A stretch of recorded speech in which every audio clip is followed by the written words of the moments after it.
A man is climbing a staircase when suddenly his key falls to the ground. He notices that the key has fallen and starts to turn around to pick it up. Soon after, he gives up because he won't be using it again. This man then reaches the rooftop of the building. While he drinks his beverage, we meet Keo, 26 years old, who came to the city to start a company with his friends. They suffered a lot, but Keo didn't expect that after the first successful year, when things were starting to move forward, his friend would take everything from him. After the incident, all he thought about was going back, but he had lost everything and didn't know how to get out of that abyss where everything was anger, confusion, and pain. The man starts climbing over the rooftop safety railing while thinking that he isolated himself from everything and everyone, and all that remained in his mind was suffering. And then, unable to take it anymore, he decides to jump while thinking that he can't see any other solution for it. While falling, he thinks that he can finally be free. Suddenly, the man opens his eyes and hears the sound of rain. He then sits up and asks why on earth he couldn't go all the way. Still surprised, he notices that he jumped from a very tall building and wonders if he's really so useless that he couldn't even do that. Then he notices his hands are injured, even though he has no apparent wounds.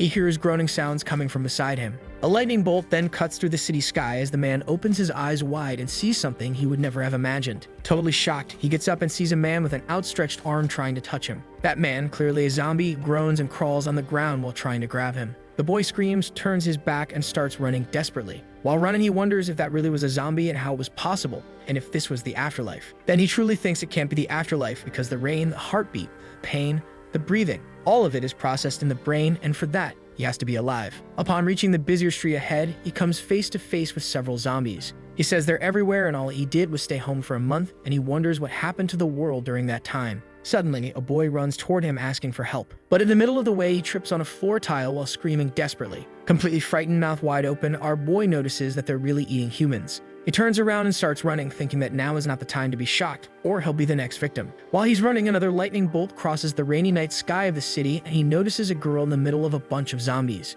He realizes that the zombie girl seems a bit different from the others. She's standing still among them, not moving. The zombie girl then lets out a loud scream, and suddenly starts running with instant speed toward Cow. Surprised, he wonders how she saw him from so far away. The zombie girl runs past him while he jumps to dodge her attack. The zombie girl keeps running and turns the corner thinking she'll find him. But then she stops and starts looking around, clearly confused because he's not where she thought he would be. He then concludes that a normal zombie's movement isn't slow, but that zombie was abnormally fast. The boy then, with a shocked look and a strange smile on his face, says that he's definitely dead this time. Suddenly, loud banging starts on the door behind him while he wonders why he would be afraid of that. Starting to run, he says the door won't hold for long while thinking that he himself just jumped, and yet now he's scared. Seeing another creature turning the corner, he wonders why he gets desperate for his life when he sees zombies chasing him. He almost runs into two zombies that are near the staircase as he runs up it. The zombie girl finally breaks down the door with a kick while he keeps thinking that the quickest way out would be to let them catch him. Then he finally comes to the conclusion that jumping and being eaten by zombies are completely different things, and that's why his body isn't obeying. Once again, as he climbs the stairs, he runs into two more zombies and wonders if that's really what he was looking for or not. He then remembers questioning his friend Guanzhong, saying they were best friends and asking why he did that to him. The friend, smiling, says that he can't understand common sense and that it's no wonder he has fallen to this position. The now ex-friend then says that someone who has no value and is useless should be treated like trash and thrown away. In another memory, we see him try and get a loan, but based on his score, the girl says she can't help him while he keeps begging. And then he thinks that he tried to leave that world on his own, but after seeing what the world is like, he changed his mind. He kicks his zombie while shouting for it not to touch him. Suddenly, he thinks that he's more determined than ever to live as he runs up the building stairs. He runs past countless creatures, shouting for them to get out of his way, still running and yelling that he's definitely not going to die there. Smiling, he says that even though he tried to leave the world on his own just now, he changed his mind. He ends his sentence saying that since the end won't fix his pain, then he's not going down anymore. Then the zombie girl finally catches up to him and looks at him full of hatred in her eyes. The zombie girl jumps furiously to attack our boy from behind, as he thinks that he's going to destroy that bastard Ong, but for that, he'll definitely need to survive. Then we see a message from his system being activated. Next, the zombie misses her strike, hitting the wall beside the boy's head. He looks at the zombie's hand and wonders what is happening. The system says that subject Cao Xiaoming has been redirected, and that the first task has been assigned, followed by showing that an eligible candidate has been found, Hu Xiaoyu. The boy still doesn't fully understand and wonders if that employee he's supposed to hire is the one in front of him. The system then asks whether or not he wants to accept the employee. At the same time, he remembers the number of zombies outside. So he raises his hand high while saying that in times like this, he has no other choice. Then he quickly brings down his hand, clicking the button to accept the employee. At the same moment, the zombie girl puts her arms around her body as if hugging herself. She then lets out a scream with tears forming in the corners of her eyes. The system then displays a red screen saying that the employee activation was successful. Then we see the young and beautiful woman with scars on her body and wearing a dress looking at the boy. He says he still doesn't understand what's going on, but he has a first job for her. Then he simply asks her to get rid of the zombies around them. The astonishingly fast girl steps in front of him and immediately descends with a prepared strike at the zombie below the stairs. The blow hits the zombie directly and it falls face first to the ground. She then takes his arm and throws it behind her, hitting another zombie right in the face. Noticing the proximity of other zombies, she prepares and crouches down. Then she splits her legs in a full split, hitting 2 zombies at once. She soon falls to the ground, recovers, and prepares for the next strike. She jumps, returning up the steps, passing by KO. The zombies barely have time to understand what's happening when the girl is already on top of them. She hits both with a cross strike, launching each to one side in the middle of the staircase. All this time, our boy stands still, watching in awe at the zombies' powers. And then he thinks that in that world, this was simply the best employee ever. Then he can finally breathe a sigh of relief, saying that it's all over. Soon after, the system voice appears, congratulating him on completing the mission and showing the rewards obtained. Among the rewards obtained are a backpack, 100 points, and a chance to play the lottery, which makes the boy very happy. He stops, crouches down, opens the backpack, and sees what's inside. He finds clothes, food, water, and also weapons. The boy stops, looks at the system screen, and wonders what the system is and what it wants him to do. A boy says it's the end of times, and he's not even shocked anymore by this so-called system, so he decides to check the lottery. Clicking on a huge green button labeled lottery, the system says that his ticket has been activated. Suddenly, a large roulette wheel appears in front of him, and the system announces that the lottery is currently spinning. As the roulette spins, the system explains that he will receive random rewards. Then finally, the roulette stops, pointing to a spot below on the right side. The system congratulates him, saying he has won a memory fragment of Huxiaoyu, and the boy wonders what that is. Then we see the memory fragment while the boy asks the system what it does. Smiling, he compares the item to progression drops from other games. With the memory fragment in front of him, he wonders how he can use it. Suddenly, he touches the fragment, which begins to glow intensely. Right after, he is sucked into the memory fragment. Still confused and with one eye closed, he wonders what just happened. He seems to be in front of a real estate company called Shangxi with a girl at the reception, while a man approaches from behind. The man doesn't notice his presence and walks right through him. That man finally arrives at a desk and calls the girl Xiao Yu, while she asks if he needs anything else. Finally, he understands that he is inside the girl's memory, and that's why they don't notice him and pass through him. The girl's boss says that as a new employee, she is very competent, but the company's current situation is not good. Smiling, she says it's fine since she came from the countryside to the city alone, without much education, so she's grateful for the job she has. The boss looks at her embarrassed while she agrees to receive half her salary. He says the company will pay the other half once things are back on track. She smiles, excited, and thanks the boss once again. He then tells her to keep up the good work she's been doing while the boy watches from the side. Xiaoyu looks down and picks up a hair clip. She looks at herself in the mirror after putting it on her head and says it's very beautiful, that she bought it with her first paycheck. She states that ever since she left that house, she promised to live happily, no matter how difficult the situation. The girl takes a breath and happily says that sooner or later, she will have her own house. The boy then smiles, looking at her, and comments that she's very optimistic. A few seconds later, he finds himself back in the place he was before, asking if the memory has ended already. Soon after, the system shows a message saying he received his side mission to return to the real estate office and recover the girl's hair clip. Seeing the rewards and what he has to do, he starts wondering what the employee's loyalty means. He smiles, looks at the girl, and says that seeing how she handled the creatures, he'll leave them all to her, but that they need to go now and finish that mission. Sometime later, we see a large building with some lights on while both the boy and the girl have changed clothes and arrived at the real estate company. The girl, already in her new outfit, continues kicking zombies in the right tower. The boy, also in new clothes, is still impressed with the zombie girl's combat power. He stands still, watching while she throws zombies into the air and thanks for having her as his employee. He goes up the building and says that while she takes care of the zombies, he better find her ribbon quickly. Looking beside the desk near the computer, he finally finds the girl's ribbon. He turns around with the ribbon in hand to give the good news, but then sees a zombie flying over his head. Desperate, he wonders if she's trying to kill him with fright or by throwing a zombie at him. Then he notices that, in fact, when she's killing zombies, she doesn't care who's around, throwing them in all directions. But nothing stops her from, in the middle of the chaos, pausing and looking at him. Not understanding her gaze, he stares back. The system then affectionately says that the employee's loyalty level is very low and that she might confuse friends with enemies. He panics as she looks at him like he's a piece of zombie meat and wonders if that's what loyalty is used for. He runs toward a door, asking what kind of game design this is and tries to open it desperately, while the girl follows him. He manages to get in, close the door, and shouts that this is the second time she's chased after him. He says that this time there's no system to reduce the damage and pulls a cabinet from the side to block the door. At the same time, the girl's on the other side, pounding on the door with great force non-stop. The boy says he needs to complete the task quickly because the door won't hold much longer under the power of her blows. He says he already has the ribbon, now all that's left is the other half for salary. He finally decides to look behind him and gets a good scare. Behind him is her boss, now a zombie, counting money. He says he got a huge fright and wonders if this is really the boss he saw in the memories. Then he notices the malice and says that he lied to the girl, saying the company was bankrupt. Looking at the zombie boss, he says he looks just like the friend who took everything from him and that even as a zombie, all he does is count money. He gets lost in thought while the zombie girl continues pounding the door and the sounds finally snap him out of his trance. He goes over to the zombie and says he'll only take the 2,000 for Xiaoyu and leave the rest to rot with him. As soon as he touches the money, the zombie's hand comes over and grabs his arm. He stands still, not understanding what's happening. The zombie boss stops everything he's doing and looks at him with his standard zombie face. Pulling out his knife, he asks if the zombie doesn't want to let go of him. The zombie boss gets angry and charges at him. He then jumps back, even while being held by the arm with his knife in attack position. He gets the idea to use the zombie as a test for his new blade. With a quick strike, the zombie's arm goes flying and he comments that the blade really is sharp.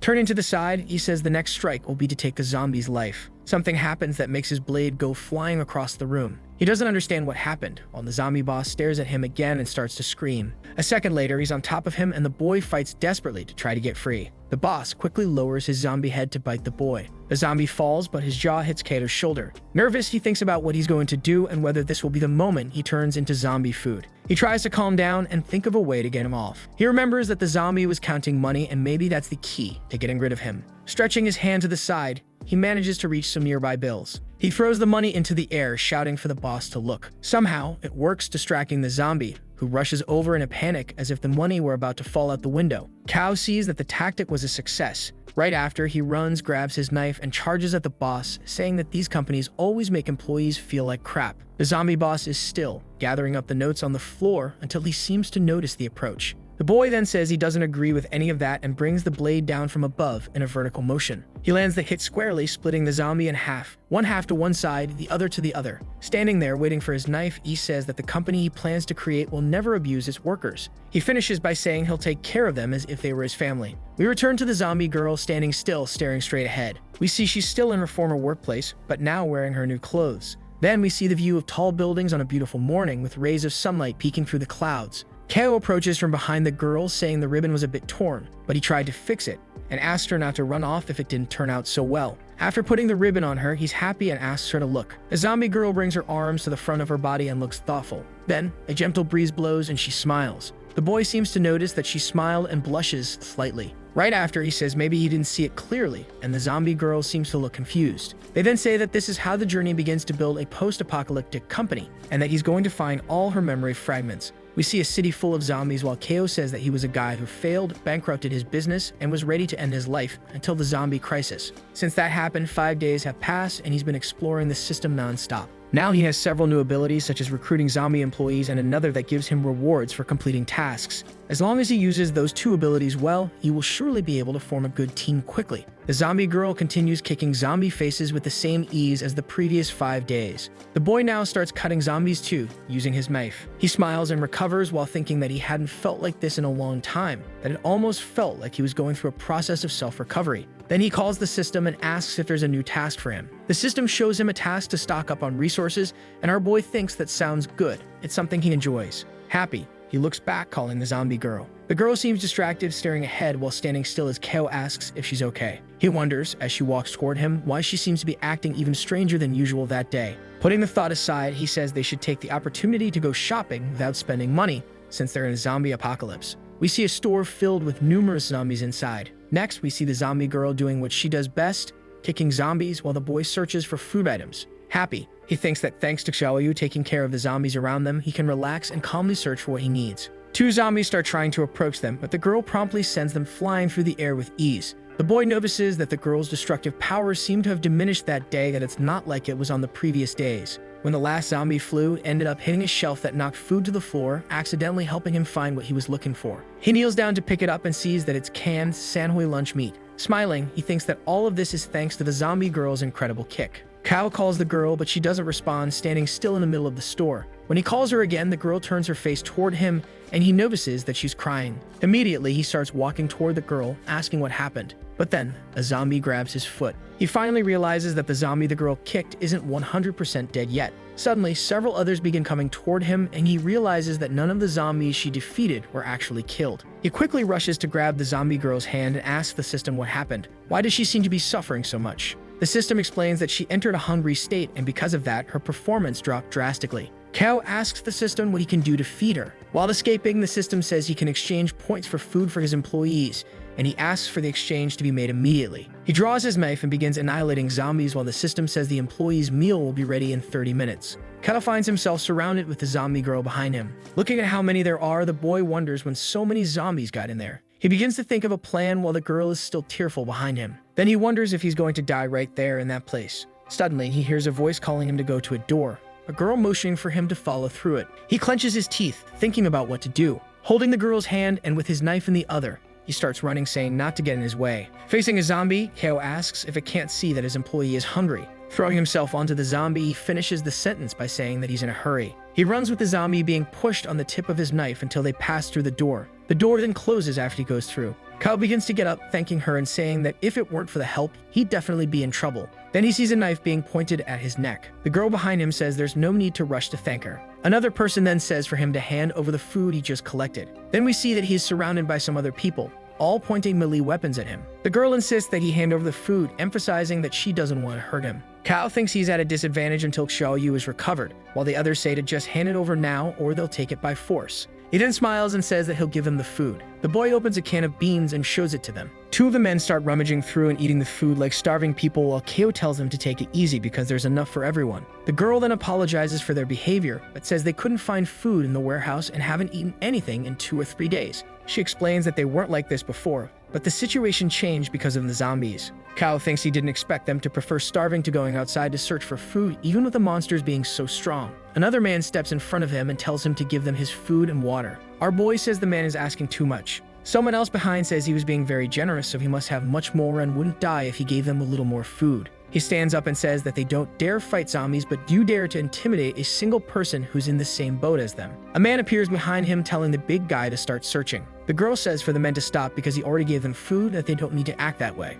The man named Wang asks what a little girl like her knows, saying the world is over. With a wicked look, he says if you don't steal from others now, someone will steal from you. Kao then says he gives up and tells them to take whatever they want. The men then start going through his things while our zombie girl stands frozen, just watching. Suddenly, above her in the ventilation duct, a noise happens. Next, we see something try and get out from there. The men come closer to search him while he thinks that if they take his weapon, he won't be able to do anything afterward. Soon after, tied up, he says he tied a can of meat to his leg. The men, surprised, ask if they heard that right. Soon after, above him, everyone asks why he didn't say that earlier. Each of them seems to have a different idea of what should be done with the meat our boy hid on his leg. He sees the perfect opportunity and says whoever wants it will have to go get it, and throws the can of meat far away. The meat lands behind them at some distance. Everyone then ignores the boy and starts running after the can of meat. The skinny guy up front, drooling, says that group of chubby guys will never beat him in a race. He then grabs the can of meat, happy and drooling. One of the men says now he knows the downside of being fat because the can was just one shelf past him. Suddenly, the can of meat is on the ground and the man asks where the skinny guy went, while the woman says she doesn't care. She just wants the meat. The girl then tells Aunt Su to calm down.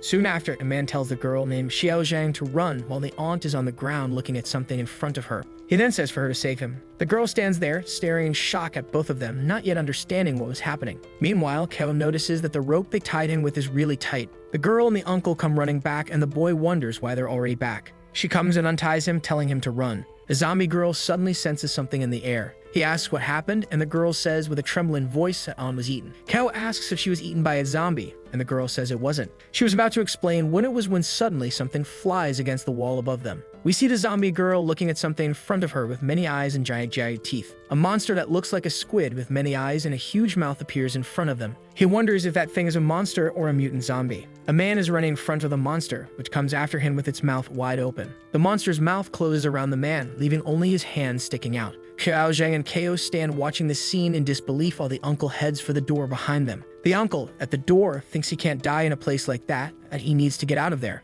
Ko, seeing the uncle's intention, tells him not to open that door. As soon as he cracks the door open, the face is already there on the other side, mouth wide open, ready to bite him. Obviously, he gets bitten while Ko thinks they are really stupid. Zombies start entering through the door the uncle left open. Our boy draws his knife and starts fighting, while thinking that the octopus doesn't seem to be as strong as his Xiaoyu, but that he needs to buy more time. The system informs him that the task has been classified as dangerous. The monster starts moving toward them. Xiaojing hides behind our zombie girl, who remains apathetic as always. Kao calls out his employee's name. As he turns to do that, a zombie takes the opportunity to get close to him, but the boy manages to stop it in time. Our boy thinks that everything really might end there. Then the system says the task has been classified as dangerous for the host and enables collaborative work mode. The system then states that Gu Xiaoyu has had her collaborative work mode activated. The girl then seems to shed her scars, which instead begin to wrap around our boy. Seeing her scars on his body, he wonders what that collaborative work mode could be. The system then begins to explain the relevant details to him.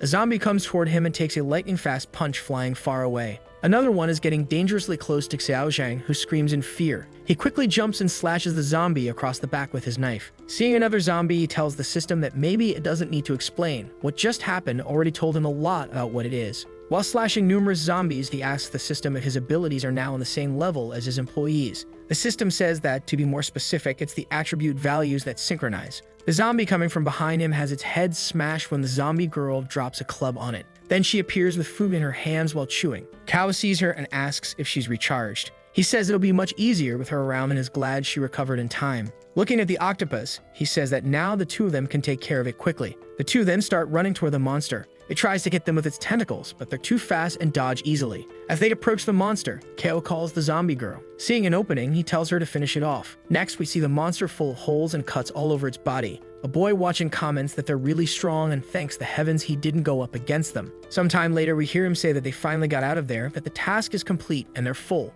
Xiaojing runs after him, asking him to wait. She says that alone she and Xiao probably won't survive, and the boy says that Kao is really skilled in battle. The girl was about to ask something, but Kao doesn't even let her finish and cuts her off, saying no. He says that there's water, food, and weapons there, that it should last them a while, and that he helped them as payment for letting him hide there. Then he says he definitely won't work with someone who pointed a knife at him. Next, he turns his back and starts walking away, wishing them good luck. Sometime later, he remembers he didn't use the reward from the task lottery and opens his system window in front of him. He then activates the lottery by pressing a button in front of him. The roulette wheel starts spinning again, huge in front of him. The boy gets excited to see what his reward will be. Kao was shocked, wondering if that's serious, when he sees his reward. We then see a loaf of bread and a cup of coffee. He thinks that even though he hasn't eaten that in a long time, he feels like he just wasted his lottery ticket. The zombie girl, with her expressionless gaze, seems to drool slightly over Kao's snack. He notices that she's staring hard at the food and tests by moving it to the side to see if her eyes follow, and guess what? They do. So he decides to give her a bit, and even with her blank expression, she becomes very happy. The system notifies him that by giving his employee her favorite breakfast, her loyalty has increased and he has unlocked a skill slot. He then smiles at the girl and tells her to let him know if she wants to eat anything in the future. He'll definitely get it for her. The system window tells him to choose one of 3 skills to insert into the skill slot, but he complains that it would be easier if he could test them first. The skills are named Violent God of War, Immortal God of War, and Furious God of War. Upon complaining about testing the skills, the system says that he can test them, but he'll have to choose one once the test is over. They go to the port which they found near the location of the previous day's mission. There's a lot of zombies and a lot of space. In the middle of the containers, he says there's no better place than that to test the skills. We see several zombies walking among the containers, lost. He sits on top of one of the containers and tells the system he wants to test the Furious God of War ability first. The zombie girl quickly runs toward the zombies. She suddenly stops and starts charging energy in her wrist. Then she throws a punch forward, sending the zombies flying away. The boy is impressed that she only threw one punch and made all of them fly through the air. Clearly, that ability increases her capacity to clear out zombies in the area. Then he tells the system he wants to test the Immortal God of War ability. The zombie girl becomes surrounded by a green energy and lets out a scream. The zombies in the area all seem to notice her presence. The boy then seems to notice that she attracted the zombies to herself and is absorbing their hatred. He also notices that her scars turned green and her wounds are healing. He sees that the ability not only gives her regeneration, but also the power to provoke zombies, and he finds that really cool. Kao then asks the system to test the violent god of war ability. He runs looking for a place to hide and asks her not to go crazy and try to attack him like last time. The girl's hair is thrown upwards as she charges the new ability. Then her gaze becomes, somehow, more serious than usual. He sees the girl run and destroy everything and everyone quickly while reading that her attack power will increase greatly, but she will have a cooldown period afterward. After some time of energy bursts, she stops with red energy flowing from her body. Right after, she uses one of the containers as support to jump toward the zombies. And we see the scale of destruction she causes when the zombies fly through the air and dust rises.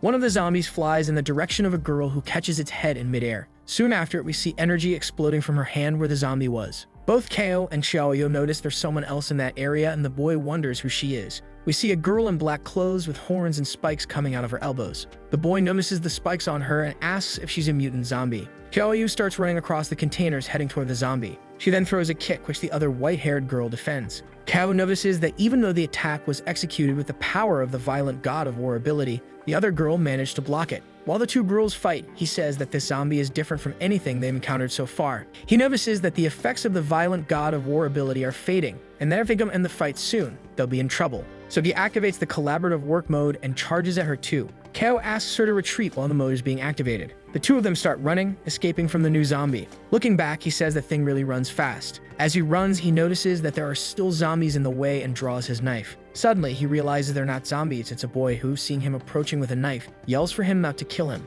Kao halts his attack and asks if he's alive, even as he doesn't wait for an answer and starts driving the boy. The other boy is pulled along while asking who he is and begging him not to pull him. The boy being dragged tells him to calm down and not to panic. Then we see the white-haired zombie girl arriving. The boy who said not to panic now looks panicked and points at her saying she's a mutant zombie. Kao sarcastically asks if he still wants them not to panic and stop running, but the other boy swears and tells them to keep running. Our boy keeps running and says she might be a mutant, but she's still a zombie, there must be some way. Suddenly, he turns into an alley and tells the boy to follow him, but obviously, they end up in a dead end. The mutant zombie reaches them from behind. Xiaoyu faces her and the two start fighting again. Kao thinks his zombie girl won't be able to beat the white-haired mutant, but he needs to think of something fast. He smells something strange in the air and keeps wondering what it is. Turning to the other boy, he asks him to give him his backpack. The boy starts taking off the backpack while asking why. Kao says there's no time to explain and that if he wants to live, just hand over the backpack quickly. He gives the backpack to our boy. Our boy starts spinning the backpack while telling Xiaoyu to fall back.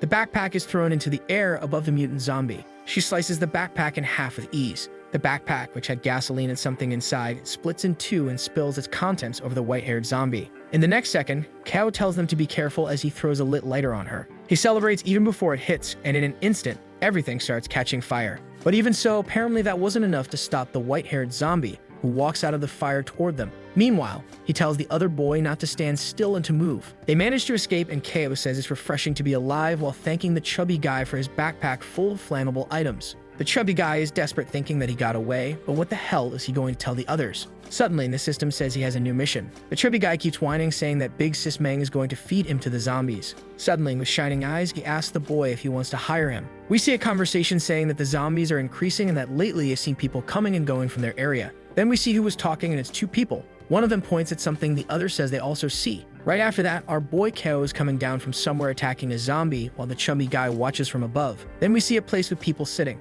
In the next second, we see Kao entering, saying he made it while the chubby guy runs in behind him. The system window says his mission was completed. He thinks he only got points and asks about the lottery ticket, to which the system says he can exchange 100 points for a ticket whenever he wants. Suddenly, we see people around pointing weapons at them and asking who they are, and the chubby guy quickly says not to attack and introduces himself as Dazhao. The other man asks who those other two are. Dazhou says he ended up in danger and couldn't get the fuel, and those two saved him, so he brought them to meet the leader. The man says the leader is on the roof and says Lao Lai will take them up there. Kava says he didn't expect to see such a clean place in a zombie apocalypse, and the other says it was an unopened hospital, so the place is still well kept. While the boy says their camp is well organized, we see the chubby guy with a scared face while going up the stairs. Lao Lai says things are like that there because their leader is very organized, that she gives everyone tasks and organizes everything. We see two children running down the hallways while someone above them says there's training going on and that entry is forbidden. After explaining that he brought two new people, they let them pass toward the rooftop.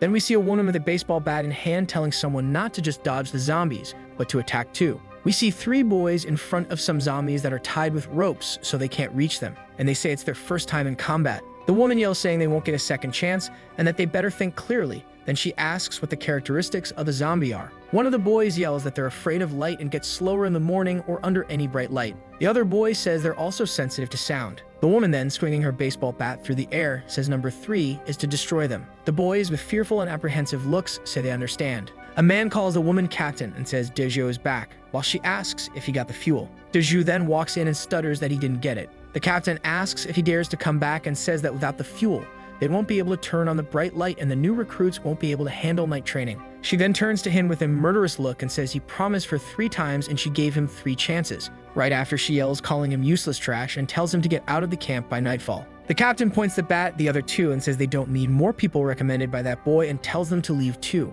Kao tells her to calm down and not be in such a hurry to expel people. Then he says they're there to do business. The captain asks if she really heard that and starts laughing. She says her camp has a place to stay, food, drinks, medicines, soldiers. Everything one needs is there. Then she finishes by saying they're just a team of 2 and asks if they're trying to fool her. Then, one of the ropes tying the zombies comes loose, causing one of the barrels to fall. This frees 3 of the zombies who start running toward them.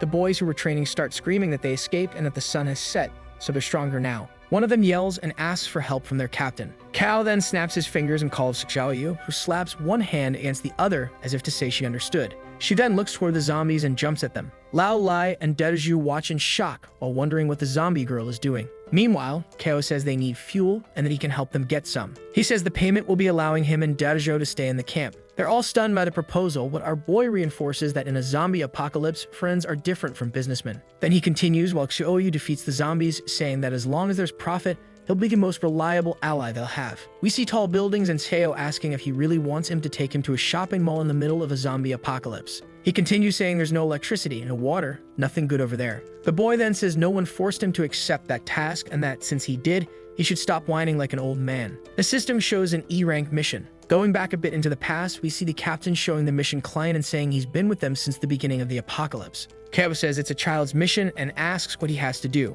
The captain then says it's to go to the playground at Yuda Mall. Then we return to the present with our boy complaining that, in order to work in the camp, they'll have to follow that brat for now. He notices a zombie running toward them from behind and tells the brat to stay by his side. Then something hits the zombie in the head. The boy calls Kao an old man and says his name is Wang Ru, then explains that he's not going to the mall to play, but to look for his father. Kao then notices that the boy trained well at the camp and says that if the boy's father is in the mall, his survival chance is practically 0. Wang says he knows that, but he just wants to know if he turned into a zombie or not. And turning to Kao, he says if his father became a zombie, he wants to kill him. The boy looks impressed at the brat while his mission changes from E-rank difficulty to B-rank difficulty. Somewhere in the past, we see a gloved hand closing and opening with a small stuffed rabbit afterward. A little girl, daughter of a couple, says that it's amazing and asks the bear in front of her to do it again. She then asks her father, who removes the bear mask, why he likes making people happy so much. He points to the people and says they sometimes have lonely, sad, or painful days. And he asks his son if someone passing by and being cheered up by his performance could change something in their day. The boy asks if the father is joking, to which the father says he's being very serious. Then he says smiling is magical, while we once again see the brat in the present. He explains to Seo that if his father became a zombie, he'd never forgive himself for having turned into a human-eating monster. Kao asks if that's really why he wants to go there, and Wang says yes, that he needs to do it himself. Our protagonist notices it's really strange because they're on the 3rd floor and still haven't seen a single zombie. Pointing his flashlight forward, he says he hopes it's not some kind of trap. Suddenly, he hears a sound ahead that grabs his attention. Then he sees a mutant zombie, looking like an amalgam of several people in a bumper car. The head near the bumper, holding the steering wheel, says something and seems to notice their presence. Then we see that the entire zombie looks like a car as the driver turns the wheel and we see the zombie car turn in their direction. He emits a horrendous scream right after, causing several other zombies to wake up. These other zombies also start screaming. Then all of them charge toward our group. Kao says it really was a zombie trap, and Wang says the older boy jinxed their mission when he mentioned a trap. Our boy promptly calls for the zombie girl. She then gets ready for combat. In the next second, the girl leaps at them. While our boy thinks that's why no one from the camp wanted to take the boy there. The zombie girl lands in the middle of all the zombies and moves past them toward the mutant zombie. As she gets close, she prepares a powerful kick. The zombie girl lands her kick on the zombie's bumper. He doesn't understand, still looking forward, holding the steering wheel in his hands. Then the bumper falls beside him with a thud. The mutant zombie screams in rage. He throws the steering wheel at the wall in front of him. The force is so strong it brings down the whole part of the wall on top of Shoyu. Kao yells for the zombie girl, trying to see her through the smoke and rubble. Then he tells Wang Ru to find a safe place to hide. But the brat is stunned, standing still and staring ahead. He points while a zombie dressed as a bear walks toward him and says that is his father. The boy remembers his dad dressed in the bear costume. Then we see reality, the bear's suit all dirty and torn. Kao calls Wang, telling him they should hide first. The boy, determined, responds no. He says Kao should run with Xiaoyu. He needs to settle things with his dad. Our boy was about to ask him something, but is interrupted by the kid saying to trust him and to remember his mission. Smiling, Kao says he'll leave all to him then. He starts climbing the rubble right after. Smiling, he says he didn't expect that brat to be such a formidable human being. Right after, we see a zombie with its mouth open threateningly. But nothing is threatening to our zombie girl, who kicks it in the head. Other zombies jump at her. She manages to block some, but is clearly getting surrounded. One of the zombies grabs her hair and starts pulling. She begins to suffocate among the horde of zombies surrounding her. Xiaoyu ends up disappearing in the massive number of zombies around her. Kao watches and tells her to fight upward. Suddenly, we see zombies fly in all directions as Xiaoyu rises from among them, fist raised, panting. He asks if she forgot how to fight without the boss nearby. Descending to her, Kao tells her to take care of the chubby one while he handles the small fry. Then she screams and looks back. Our boy then activates the violent god of war ability and the collaborative mode. The girl's scars are shared with our hero, and the two set off, each for their targets. Meanwhile, the brat walks alone with his flashlight and tells himself to stay calm. He trained hard for this moment. Then he says again that if his dad is alive, he'll bring him back, and if he's already a zombie, he'll kill him. He finishes by saying that someone like his father would never forgive himself if he became a human-eating monster. He then walks a bit more and, trembling, turns a corner. Next, we see someone in a bear costume, all torn and dirty. Our brat takes a deep breath and says this is it, then runs toward his target. On the way, a zombie on the ground grabs his foot and makes him fall as he asks where that monster came from. That seems to catch the attention of the guy in the bear costume, who heads toward him with arms stretched out. The boy starts hitting the zombie that grabbed him while the other keeps getting closer. Then he looks back and realizes the guy in the bear costume really saw him and thinks he's dead. Kao wonders why every time he goes out, he runs into a different type of mutant zombie. He notices that Xiaoyu doesn't seem to be entering the emergency state like last time, so this zombie must be weaker. The car zombie then moves strangely and our boy notices that it moves sideways. Enraged, the zombie screams, staring directly at him. One of the faces that makes up the car is open mouthed, and suddenly something strange happens. It starts to swell, its veins begin to bulge. Then it explodes with a terrible bang. The boy manages to notice just in time. He then jumps to the side, managing to dodge it. He looks back and wonders what the hell that was if it was a zombie jet. Meanwhile, the zombie car looks straight at him, growling. The zombie gets angry and our hero seems to smile and enjoy the idea. As it fires 2 more zombie jets, Kao says he knows how to defeat it. The boy says that no matter how strong it is, a car without a driver is nothing. He calls the zombie girl and tells her to aim at its head and give it everything she's got. The zombie girl, just as Kao asked, charges full speed at the zombie driver's head. After a powerful blow, we see one of the car's faces screaming. Right after, the zombie lights up like a waterfall of fireworks. A few seconds later, it explodes in a glowing ball as our boy says that was amazing. He looks back and with a worried expression wonders how things are going with the kid. And then we see the brat's flashlight on the ground. Wang is hitting the head of the zombie that grabbed his foot and made him fall to the ground. The bear head falls to the side, revealing the zombie inside the costume. It starts walking forward, heading toward the boy, who says not to do this. With tears in his eyes, he screams for his father. A few seconds of silence followed his cry. The zombie then stops in front of him, looking down at him. Again, a few seconds of silence pass, and after a while, the zombie seems to let out a soft laugh. Wang is completely stunned. He remembers another time in the past when he asked his dad what they would do in case of an apocalypse, like in the movies, and the father said life would be very hard for everyone. And he tells his son that what humans would need the most is hope and positivity. Back in the present, we see the tears streaming down the brat's cheeks as he clenches his teeth hard. He raises his arms and his weapon, with tears in his eyes and yelling. We see the zombie image of the man in the bear costume. Then an image of him still alive from another moment, smiling and asking please for him to smile. And then the boy finishes what he came there to do. Sometime later, we see the brat sharing something with Kao, who is carrying Xiaoyu on his back and says that his father's response was really cool. The little boy asks him if one day he'll be as strong as him, that he wants to be a soldier who makes people laugh. But Kao says he doesn't think he'll make it. Then Kao says that with a father as amazing as his, he'll definitely be stronger than him. Crying, the brat looks at our boy and says yes. We see a card game going on. Kao was playing cards, and after spending a few days at the camp, he started taking on more missions. He explains that he began to get along better with the people at the camp, and that he hadn't paid much attention to the mission rewards. But with Wang's toy, for example, it was added to the museum and gave him extra points. Then he discovers that when contractors give items that are important to them as rewards,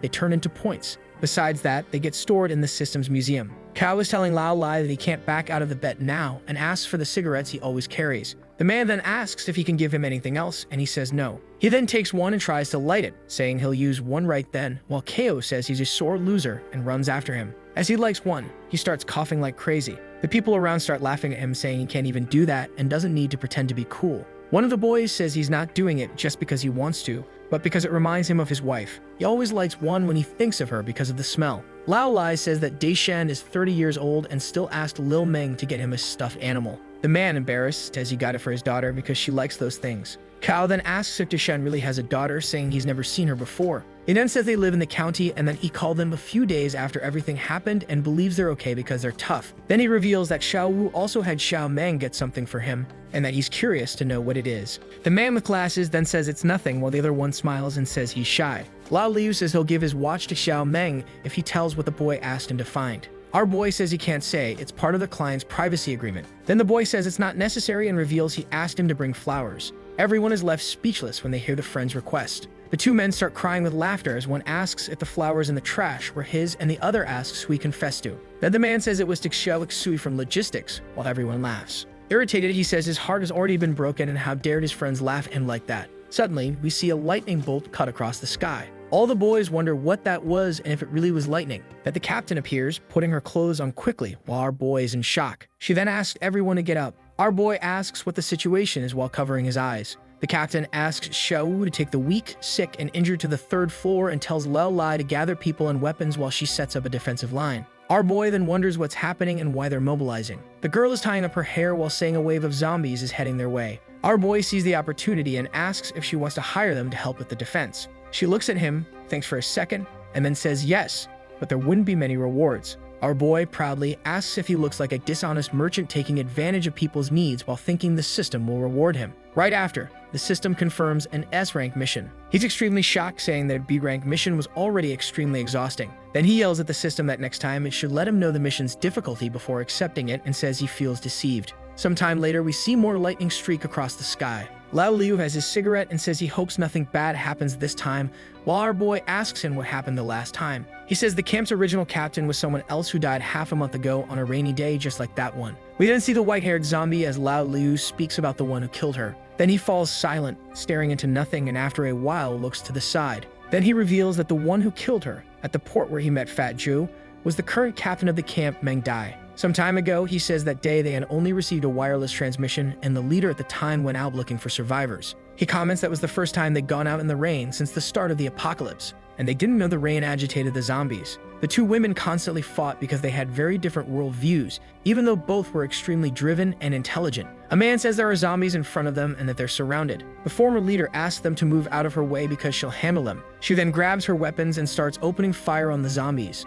Suddenly, she looks to the side and sees a zombie coming to attack her. She quickly dodges the attack. Then we see several wires set up and a zombie walking toward them, getting caught by the neck. The woman on the other side lifts the wire using the zombie as a counterweight. Right after, she kicks it in the face. It sends it flying toward the other zombies, crashing into one of them. She then lands gracefully on the ground. As she gets up, she looks at her group and tells them to keep going. The current captain tells them to run and not slow down. Right after, she looks up at one of the containers and asks what that is. She yells for Yan Ji to be careful. Suddenly, a piece of metal flies and hits Yan Ji right in the face, leaving a vertical cut. Suddenly, a zombie jumps down and lands in front of her. The zombie starts growling and we see it looks like a mutant zombie with extra teeth. She stares it down, taking on the task she would soon have to order. Yan Ji then calls out to Meng Dai and tells her they need to go ahead or everyone will die there. The other one, after a few seconds of silence, yells for Lao Lai to get them and go. He, without protest, says he understood, but at that moment his heart was full of uncertainty. He understood that if they stayed, they would end up causing more casualties.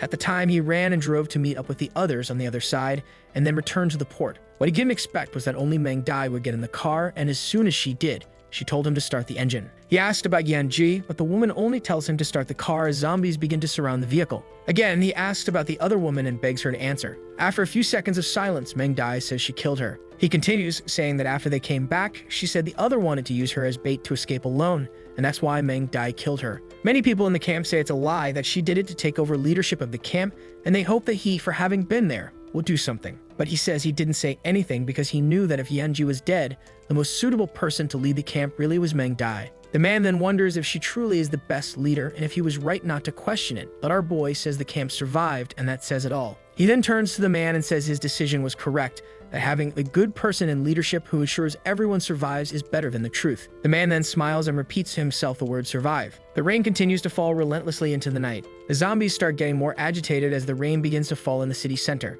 Lightning begins to strike in the sky, making the zombies even more frenzied. So much so that our boy notices and says the invasion is beginning. The captain was on the east side of the building giving instructions to the people in the camp. She tells them to prepare electric fences at the windows and says not to save on fuel because survival is more important. One of the men is surprised by the information that zombies climb windows until he actually sees one climbing the window behind him. Another man tells him to move and pull the electric fence while he provides cover. Then we see several zombies climbing the windows and scaling the building. Someone yells to the leader that they need more people on the west side. One of the zombies reaches the window and looking inside lets out a scream. Then the foot of our zombie girl appears, smashing into its face. Lao Li asks Cao where he found that girlfriend because the girl is incredible, and he says she used to train in Chinese kickboxing, and that she's not his girlfriend. A man arrives and calls Leo to help on the other side. He quickly says okay and starts moving, but the captain appears right after and tells him to stay there and calls Xiao Wu instead. Leo then, confused, asks whether he's staying on that side or not. The captain immediately says yes, and that now he's the one in charge of that area. His friend jokingly asks if he thought they couldn't hold that side without him, while Lao tells him to shut up and just go.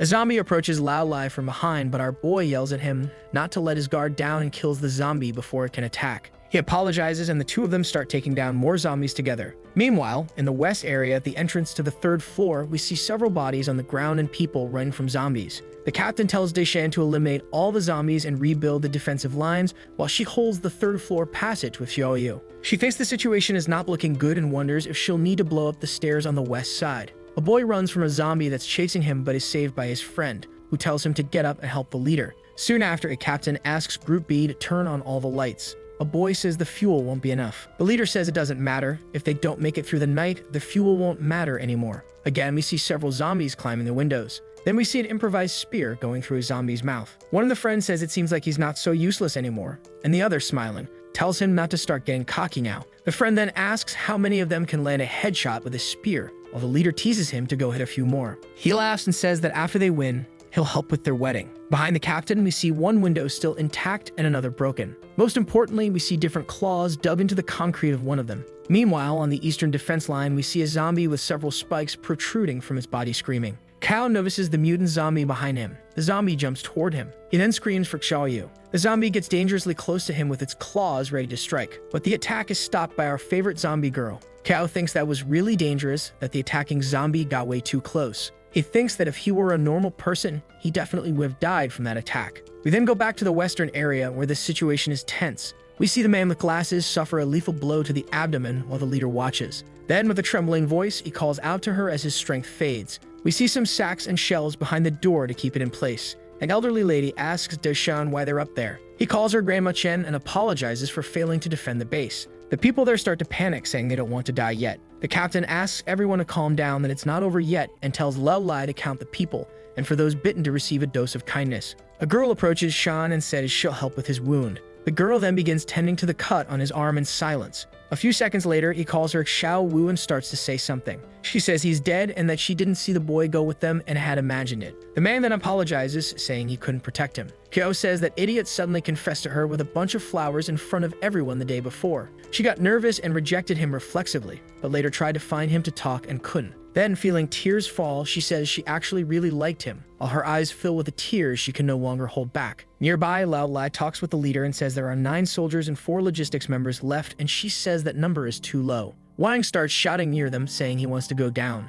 That brother Xiao Wu was killed by zombies and he wants revenge. He says that if they're not going to take revenge, then they'll stay locked up there waiting for the end, or they'll do something. At that moment, the zombies reach the door of the place where they are and begin to force it. Everyone inside at that moment begins to panic and get startled. The captain then tells them to fall back immediately. Kao thinks it wouldn't be a problem for him and Xiaoyu to get out of there, but wonders what will happen to those people. Meanwhile, the zombie girl is eating quickly, and our boy asks her to eat calmly, saying no one is going to take her food. He wonders if he should do a random draw, but depending on what he gets, it might not help much. Opening the system, he sees something he should try. The system shows an item called Large Meal for Staff. He swipes to the side, and we see the Human Resources window showing his employee, our beloved zombie girl. As he swipes to the side, the system asks if he wants to open a slot for a new worker, and he confirms the unlock while wondering if anyone is nearby. Soon after, the screen shows us loading the resume directory. Amazed, he looks at the system screen after his search. Meanwhile, Outside, the rain continues to fall. Kao tells leader Meng that he needs to leave the territory for a while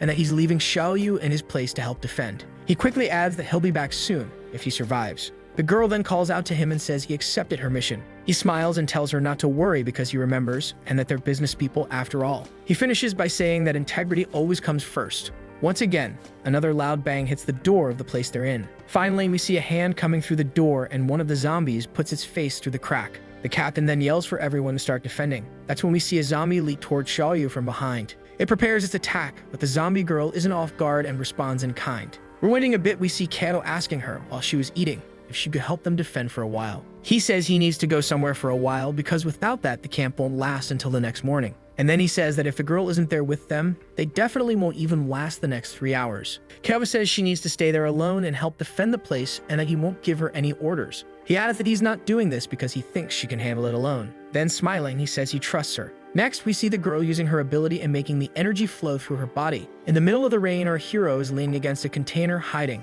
He notices that due to the crowd of zombies around the camp, the number around the port has decreased. The next question is how he's going to take control of the new maid. He then thinks that he can't rely on the approval system like he did with his first maid, the zombie girl. Looking at the system windows, he says that this time he came prepared with a modified UV beacon, but it can only be used once. And besides that, all he can rely on is his beloved sword to move forward. While moving across the containers, he wonders if the camp folks will be able to hold out. He thinks it's better to worry about himself instead of others, or he'll be torn to pieces. A zombie appears behind him as he's thinking that if he runs into another mutant zombie, he'll probably get beaten up by both. Our boy stays silent as he slowly turns his head toward his back while lightning flashes across the sky. Suddenly, a mutant zombie that was on top of the containers jumps at him while Kao looks in disbelief. He prepares himself while thinking that everything he says ends up happening and raises his weapon to try to defend himself. The zombie hits the weapon directly, allowing our boy to block the attack. However, the weapon is broken in two and thrown far away. Next, we see our boy being thrown far, hitting his back against a container.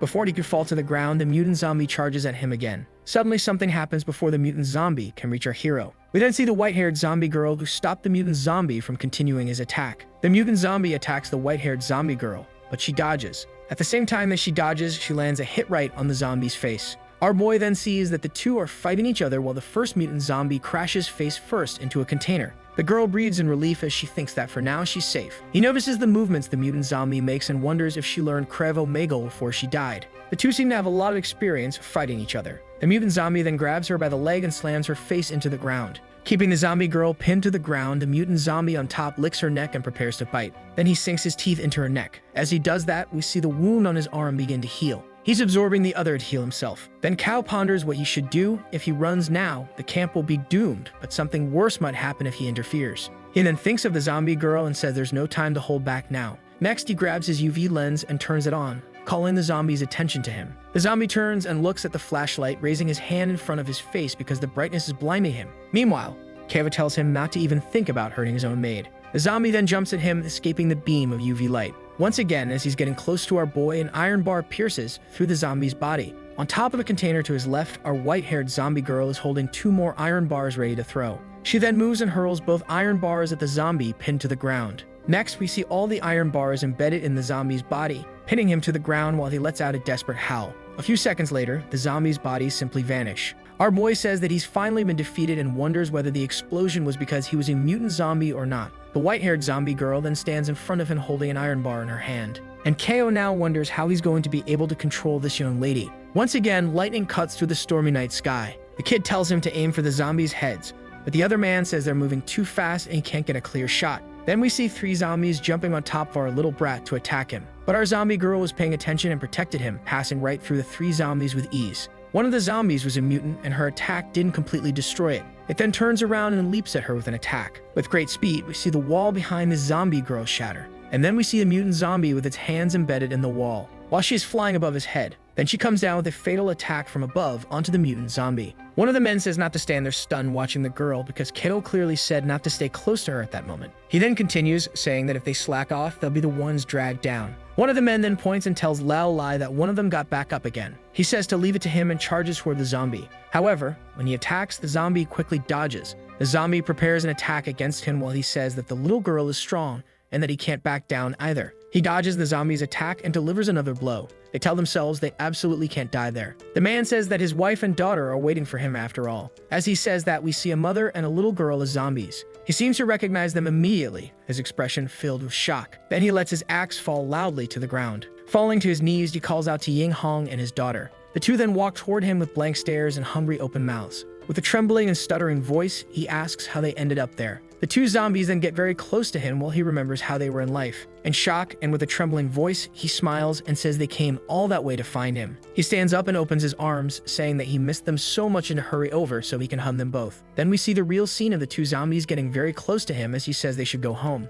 One of the friends then yells out for Deshan. The other watches the scene with a stunned expression. Shoyu is leaning on some sandbags, resting. Still very tired from using her ability, she tries to get up. Soon after, we see a zombie with a red headband in front of them. Behind him, we see countless other zombies. The zombie girl, with one eye shut from the effort, finally gets up. The boy then shouts for Deshan not to go any closer. We see a girl telling Xiao Wu not to go after her. The girl then trips over a trash bin that had a bouquet of flowers. Then we see the foot of the zombie stepping on the bouquet of flowers that had been given to her in life. The zombie then lets out a fierce roar. The injured zombie girl clenches her teeth and then charges forward. However, midway through, she collapses to the ground, unable to stand any longer. Still trembling, she tries once again to get up because she sees that everyone she was placed there to protect is falling one by one. And then she remembers Keo's words saying that he trusted her. Once again, she stands and faces the countless zombies ahead. They stare back at her, and she lets out a fierce scream while looking at them. Again, unable to stay on her feet, the zombie girl starts to fall to the ground. But before she can hit the ground completely, someone catches her. She sees that the one who caught her was her boss, who tells her to rest well, and says to leave the rest to him as we see the white-haired zombie girl standing by his side too. The girl is lying on the ground with tears in her eyes, screaming for a zombie not to come near her. Suddenly, the zombie falls to the side, struck by something in the head. We then see Keo saying for Xiao Wu to rest in peace. Meanwhile, on the other side of the camp, we see a man asking why Deshan is so strong while struggling against the zombie. The white-haired zombie girl then rushes past and lands a blow to the back of the zombie Deshan was fighting. Lao Lai stands with his mouth open and eyes wide as he sees who the white-haired zombie girl is. Keo tells Lao Lai to take care of Xiaoyu and leave the rest to him with the reinforcement he brought. Still confused, he wonders who the reinforcement is and who that white-haired woman is. The captain then says that it looks like he noticed too. She says while watching this scene that even with many changes, there's no way they could be mistaken, that the white-haired zombie is definitely Yan Jai. The zombie then eyes one of the targets ahead and charges at it. She effortlessly slices the zombie's head in half as if she didn't use any strength at all. And then we go back a few hours in the past and see the same white-haired zombie against the backdrop of the port container. Looking at Yanji, Keo says that the camp she was supervising is facing serious problems and that they need her help. After a few seconds with no response, he says it's not working and that maybe he'll need to try another tactic, and then he starts trying to convince her in another way. He says he doesn't mind helping Yanji kill Meng Dai. A few more seconds go by without a response and he clenches his teeth, thinking his tactics still aren't working. She then starts walking toward him with an iron bar in hand. He begins looking around for a way out, thinking he might die right there. The girl quickly attacks, throwing the iron bar toward the boy's face. Then we hear a loud crash. Kao is on the ground while a zombie lies next to him with the iron bar she just threw. The system then informs that Yamji has agreed to a temporary employee contract with him. The boy, seeing the type of contract she's proposing, thinks she's only willing to help him for now. The system also states that the temporary contract can be revoked at any moment at the employee's will. Then we return to the camp scene with the zombie eliminating all the other monsters present. Kao then cheers for her, saying she's amazing. The system says the zombie criticizes him for the good luck shout, feeling embarrassed and says he sounds like a wimp the way he yells. We see a zombie with a megaphone near its mouth. The zombie then starts shouting something into the megaphone and pointing forward, causing all the other zombies to move in that direction. Kao then asks the girl if she wants to show off her skills to him. She quickly charges at the group of zombies. On the way, she grabs a knife off the ground. The system shows that the employee Gandhi is using her weapon master skill. The knife she picks up then begins to glow with an intense light. Amazed, Kao says that it was just a small dagger. How is it possible that she's doing what she's doing? Finally, we see the result. Yanji managed to split all the zombies' bodies in half using only a simple dagger. The system then says that her skill can turn any object in her hands into a weapon and increase its range and power. Once again, we see the port containers on a rainy night with lightning in the sky. The captain tells Yanji that it looks like they managed to shake off the zombies and maybe they can make it back to camp quickly. The other then grabs the girl's hand and calls her. She then shows her arms with 2 giant scratches and says she fears she can't return to camp. The girl then says she'll find an axe and cut off her arm, and as long as the virus hasn't spread, she still has a chance. She says she fought for too long against that guy and that she's using what little energy she has left to stay conscious.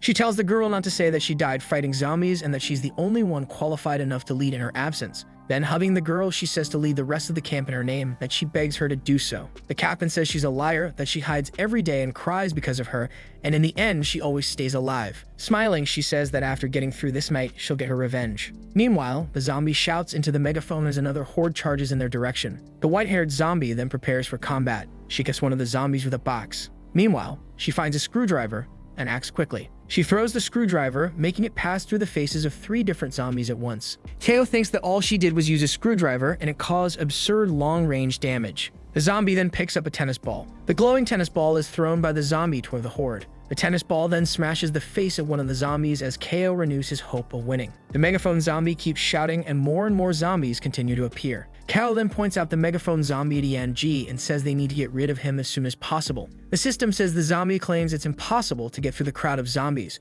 while Kao says to lead the small ones to them. Finally, their eyes meet as the captain says to leave it to them. Kao tells Yanji that she's in charge of taking out their leader while they handle the smaller ones. Right after that, he opens his backpack and says he's been waiting to test that thing. Then, excited, he pulls out a clapping monkey toy from the backpack. He turns the toy on and it starts making a ruckus as he yells for the zombies to follow him. Levelai says he wanted help too, while the other man asks him to go get more ammo because he's already out. Yanji then stands still, watching the boys' strategy and the camp people fighting. She smiles slightly as the battle continues. Quickly, she leaps toward the megaphone zombie. As soon as she passes, the zombie's head is cleanly separated from his body. The other zombies, not understanding what's happening, are left in shock. Still holding the knife, she suddenly slashes through all the others around her. The girl stops behind one of the zombies with the knife in hand. She throws the knife, but the zombie deflects the attack. Kao screams in desperation, saying that he blocked her last weapon. The girl then grabs a belt, which instantly starts to glow. Suddenly, we see one of the zombies' pants fall down. He yells angrily, saying she stole his belt.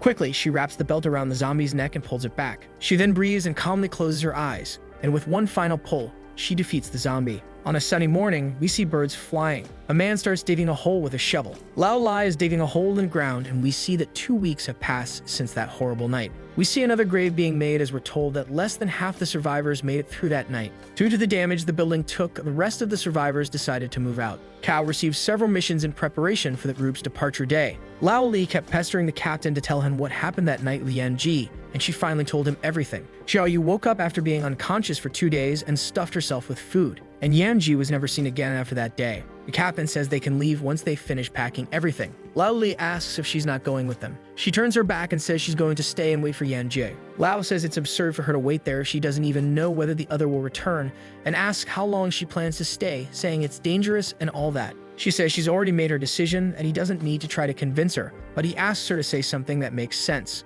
Meanwhile, we see Yanji from the top of a nearby building watching the scene. Kao surprises her, asking if she's really not going down there to see them.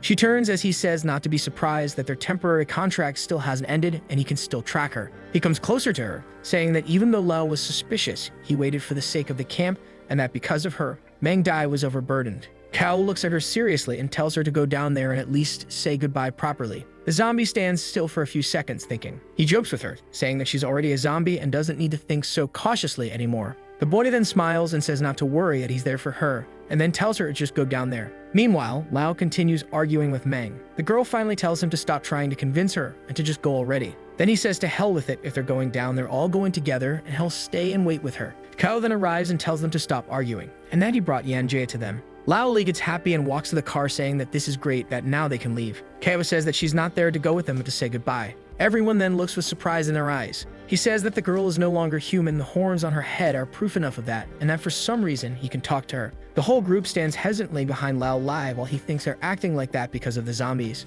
Meng Dai yells saying that she was going to leave without saying goodbye, and asks if she knows what she went through this past month. She says that everyone suspected her after she took her place, but she endured all the pressure and finally managed to unite everyone. But that every day she questioned her own work and was afraid of splitting them up. Every day she asked herself what Yanji would do. She says that just because she's no longer human doesn't mean she would turn against her, that they were battle companions. That if it weren't for Kao, she wouldn't have even tried to give them a last farewell. Yanjie then walks up to the girl and puts her hand on her head. Tears begin to form on Meng Dai's face, which soon overflow as she cries. She then hugs the zombie, unable to hold herself back anymore. Kao says he will count on Lao Lai and Meng Dai from now on. The guy smiles and says to leave it to him. The captain says that's the most expensive clothing kit she bought before the apocalypse, and that Yanji should take good care of it. The brat asks if Kao and the zombie girl won't be going with them, and what they should do if they can't defeat the zombies, to which he replies to do their best. Then he says to be optimistic and remember what his father told him. Soon after, the three stand still watching the van with a group of survivors driving away.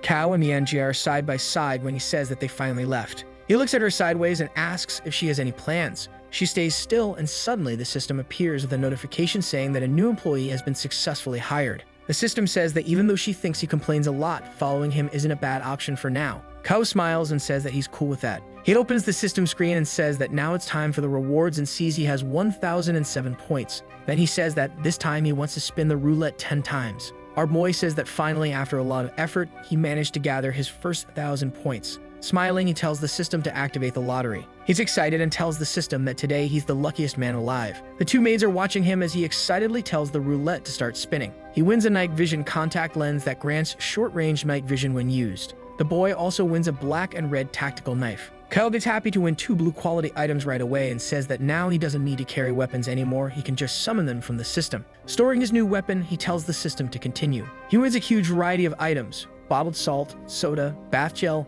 employee food materials, etc. The 2 zombie girls watch as he touches the ground, cursing his own sewer mouth. He wins 2 new items, one called Employee Regenerative Potion and the other called Short-Term Mutation Prevention Medicine. And finally, he wins 2 new memory fragments, one from Hu Xiaoyu and another universal. The boy then starts thanking the system, praising it as the savior of the universe, making the girls feel embarrassed. Our boy ponders who to give the universal memory fragment to and thinks he's very curious about Yanji's past, so he'll use it on her. The system says the exchange was successful and the boy with shining eyes calls the zombie so he can see her past. Suddenly, he finds himself in an empty desert. Right after, a huge explosion happens behind him and he turns around asking what's going on. He sees people fighting with weapons against each other in a war-torn scenario. Looking around, he wonders where that could be. We see a bald man saying that it's no longer worth wasting bullets on that group of peacekeepers. They just need to burn them all. Then, with wide eyes, our hero wonders if the girl was a terrorist. Suddenly, a hand emerges from a pile of bodies. The girl then begins to slowly crawl out of the pile,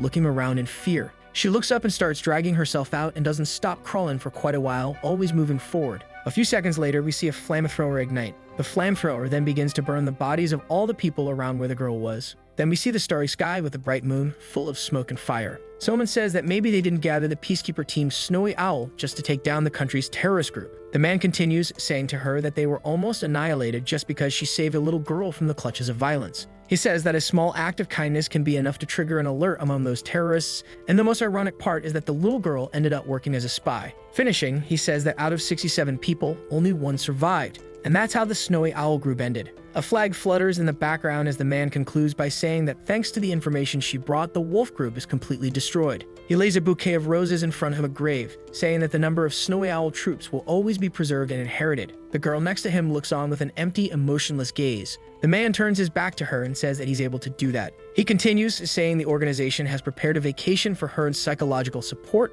and that she could return whenever she wants. She then asks him to revoke the decision to preserve the Snowy Owl number, and he asks why. The girl then says that Snowy Owl will not be succeeded. She finishes by saying it won't be succeeded because it is made of each of the people who rest there in that cemetery. We then see a photo of the man she was speaking to. His name is Tan Yo Ye. Next, our girl is seen walking past a mural with several photos, including the man she was speaking with. She sits alone in a cafeteria and eats her lunch. We see the girl alone in the communal bathroom, taking a shower. The girl then leaves the Snowy Owl Lodge alone, where it seems absolutely no one else is around. Yanjai enters a room, salutes, and calls for Captain Chen. She says that she successfully brought back the report and helped complete the annihilation of the terrorist group. With tears on her face, she says that the Snowy Owl mission is complete, while our boy silently observes the scene. We see the girl looking into the horizon thoughtful. The system notifies our hero of a new mission, which he says is an easy one. The mission tells him to visit the captain's house while he checks the address on the map. He confirms where the place is and tells them to head over. Before continuing, he says they'll need a new outfit change because Yanji's clothes are too torn.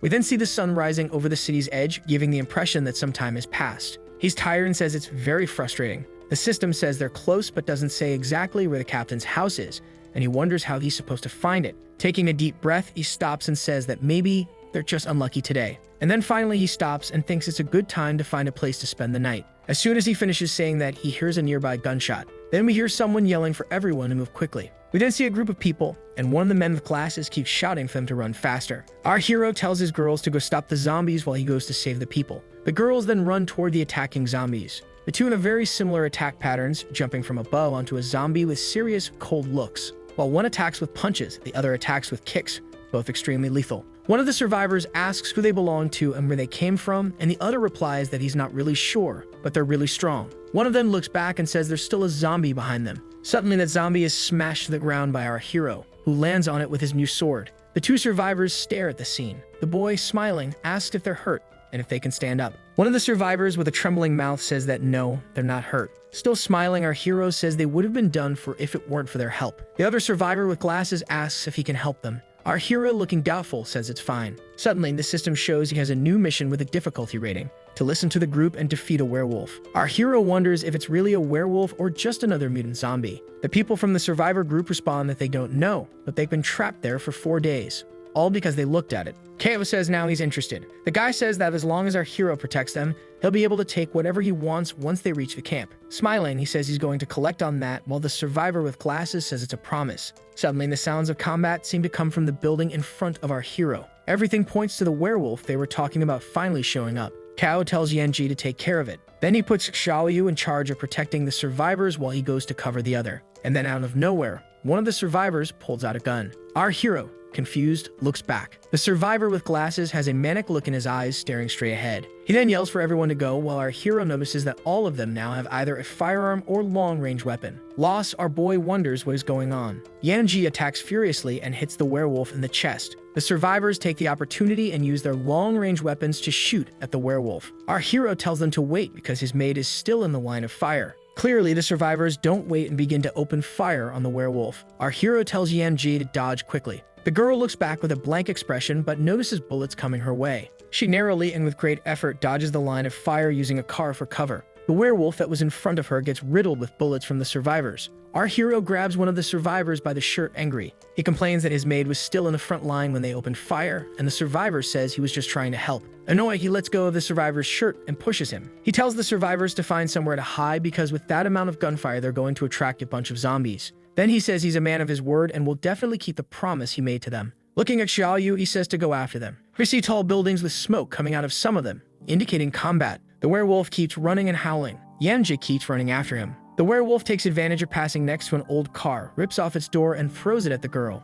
Yanji is surprised to see the door flying quickly toward her. With incredible agility and strength, she grabs the door and spins, throwing it back at the werewolf. The door hits the werewolf's arm directly. With the force of the blow, he's launched through the air for several meters. He quickly turns and manages to brace against the wall to continue his escape. The fight between the two continues throughout the building. Ko says he's injured and must be hiding on one of the floors. Sometime later, he says the beast's smell is so strong even he can sense it. He must be there for sure. Then he tells Xiaoyu to knock down the door. With a powerful kick, the girl easily breaks down the door. Surprisingly, we see a woman and a child inside the place. Kao is clearly surprised and doesn't understand what's going on. The system then informs him that his mission has been updated, that he's finally arrived at the destination, Captain Chen's house. After a while, our hero asks if the werewolf really saved her, and the woman says yes, she escaped the camp and he helped. She says the camp is run by a bunch of bandits who captured her and discarded all the elderly, leaving only women and children. And they also made it very clear that they only did it for fun. The woman continues, saying she would rather be eaten by zombies than stay there. So one night, some time ago,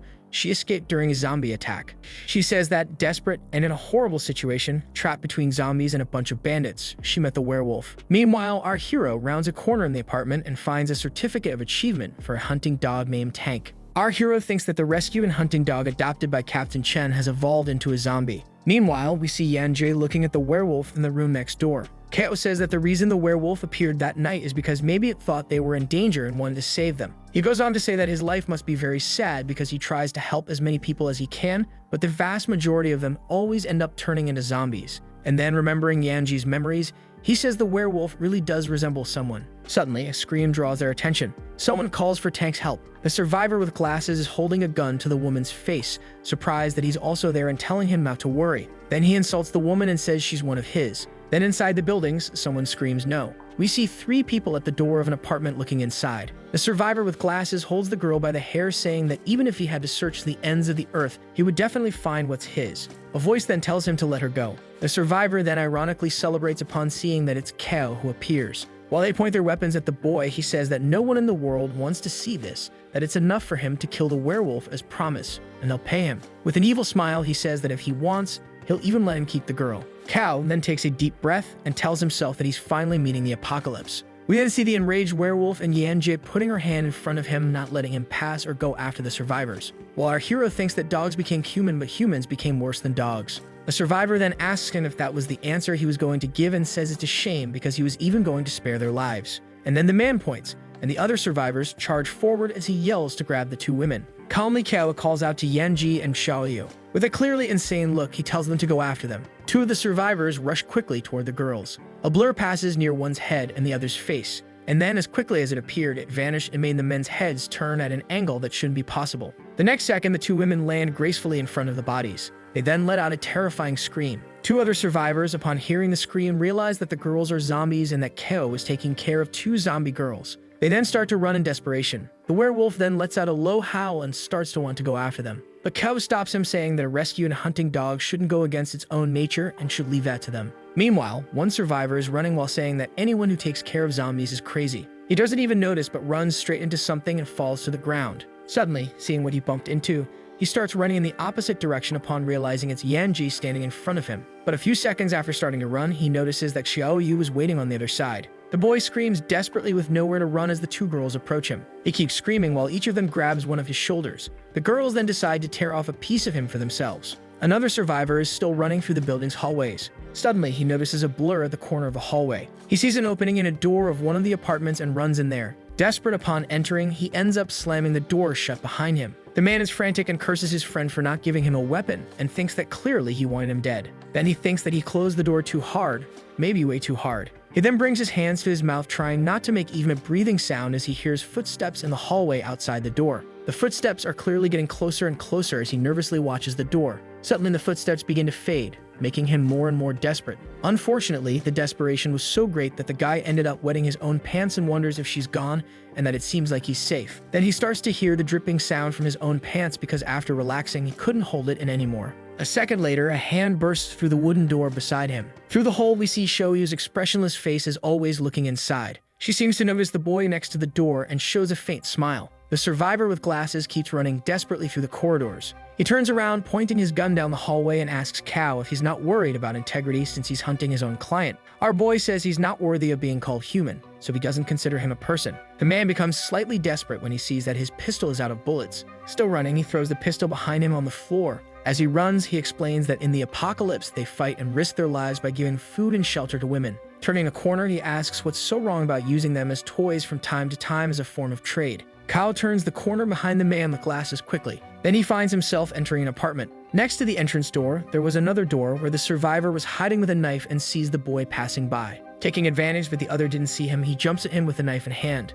The survivor jumps on him with a knife in hand, yelling and asking if he's trying to send the boy to his grave. The boy manages to place his feet on the man's stomach, knocking the wind out of him. Seeing what he wanted to do, the man hurries to try and strike him. The knife passes very close to our hero's face. Then we hear a loud noise. We then see our boy standing and the man thrown backward, lying on his back on the floor. Our hero says he's not only going to stop him, but all the other members of the camp as well. Wiping his face, he once again states that he will deal with every one of them. The survivor starts laughing and says that Kao may have two monsters with him, but the others have firearms and are psychopaths who escaped from prison. Our boy says none of that matters as he draws his sword. The other starts trembling and yelling, saying that everyone in that apocalyptic world is crazy. Since our boy shows no reaction, he yells again, curses, and charges at him wildly. As he gets close, our boy puts his hand on the man's face. Using his body and with his hand on the man's face, he throws him to the ground. Then he drives his sword into the floor next to the man's head. Kao says that this world no longer has laws or morals, that humans are making their own laws and following their own nature. He goes on to say he's not any kind of protector of justice, but his apocalypse rules are exactly the opposite of the man's. Then, raising his sword, he says he is nothing more than that. We then see the hallway while hearing the man scream. Kao was standing and says it's now time to think about the next step. Then we see a man tied by the feet, hanging from a pole with zombies around trying to reach him. He screams and begs for help, pleading to be released. On the rooftop of the building, a man speaks to the girl tied on the ground at his feet, asking how she feels watching her boyfriend being eaten by zombies. The girl, voice trembling, begs for mercy and says she won't run anymore. The man then steps on the girl's face, telling her to stop babbling. He says the only reason she's still alive is because she can serve him and asks how she dares to talk back to him. The girl on the ground, desperate, screams for him to stop and calls for help. He reaches out his hand toward her, smiling, and says they're about to have some fun. Then we see the man's hand flying through the air. The man on the ground screams in agony. Then we see that Ko, the werewolf, and the two zombie girls are on the rooftop of the building next to them. The man who was on the rooftop is suddenly falling. He falls near his friends, who ask what the hell is going on. One of the friends asks the other why he fell, while the other notices that one of his arms is missing. Then one of them points upward and asks who that is. We then see our hero saying that he's the one who's going to finish all of them. He also says that if they call him Master Ko, he'll send them to their grave even faster. Soon after, we see the two zombie girls launching their attack and grabbing one of the men by the face. Shoyu throws the man she grabbed by the face against the building wall. One of the guys brave enough jumps on Yanji. She quickly dodges the man's attack. It hits him from behind, also sending him flying toward the building. Next, we see the two hanging with half their bodies inside and half outside. A person who's trapped calls someone else, saying there's a fight going on outside, but the other tells her to duck or she'll get hit too. Then we see the metal door with bars completely shut. A woman repeats again for the other to get down. Suddenly, the door bursts open behind her. A man is thrown inside, hitting the back wall. Then we see our werewolf with a serious face entering through the door. The little girl turns and, with bulging eyes, asks if that's the monster the other one was talking about. Meanwhile, we see the courtyard outside the building. One of the men is stammering and trembling in fear in a corner, telling his boss they won't be able to beat Cow. The other says that aside from the leader, all the others are zombies that the boy takes care of. Confidently, he says that even the best zombies will fear their new weapons, and then he asks to bring that weapon. Yanji smashes a bottle on the ground, shattering it completely. Then she throws it at one of the henchmen and hits it right in the face. Both she and Shioyu keep moving, defeating and escaping the cursed camp.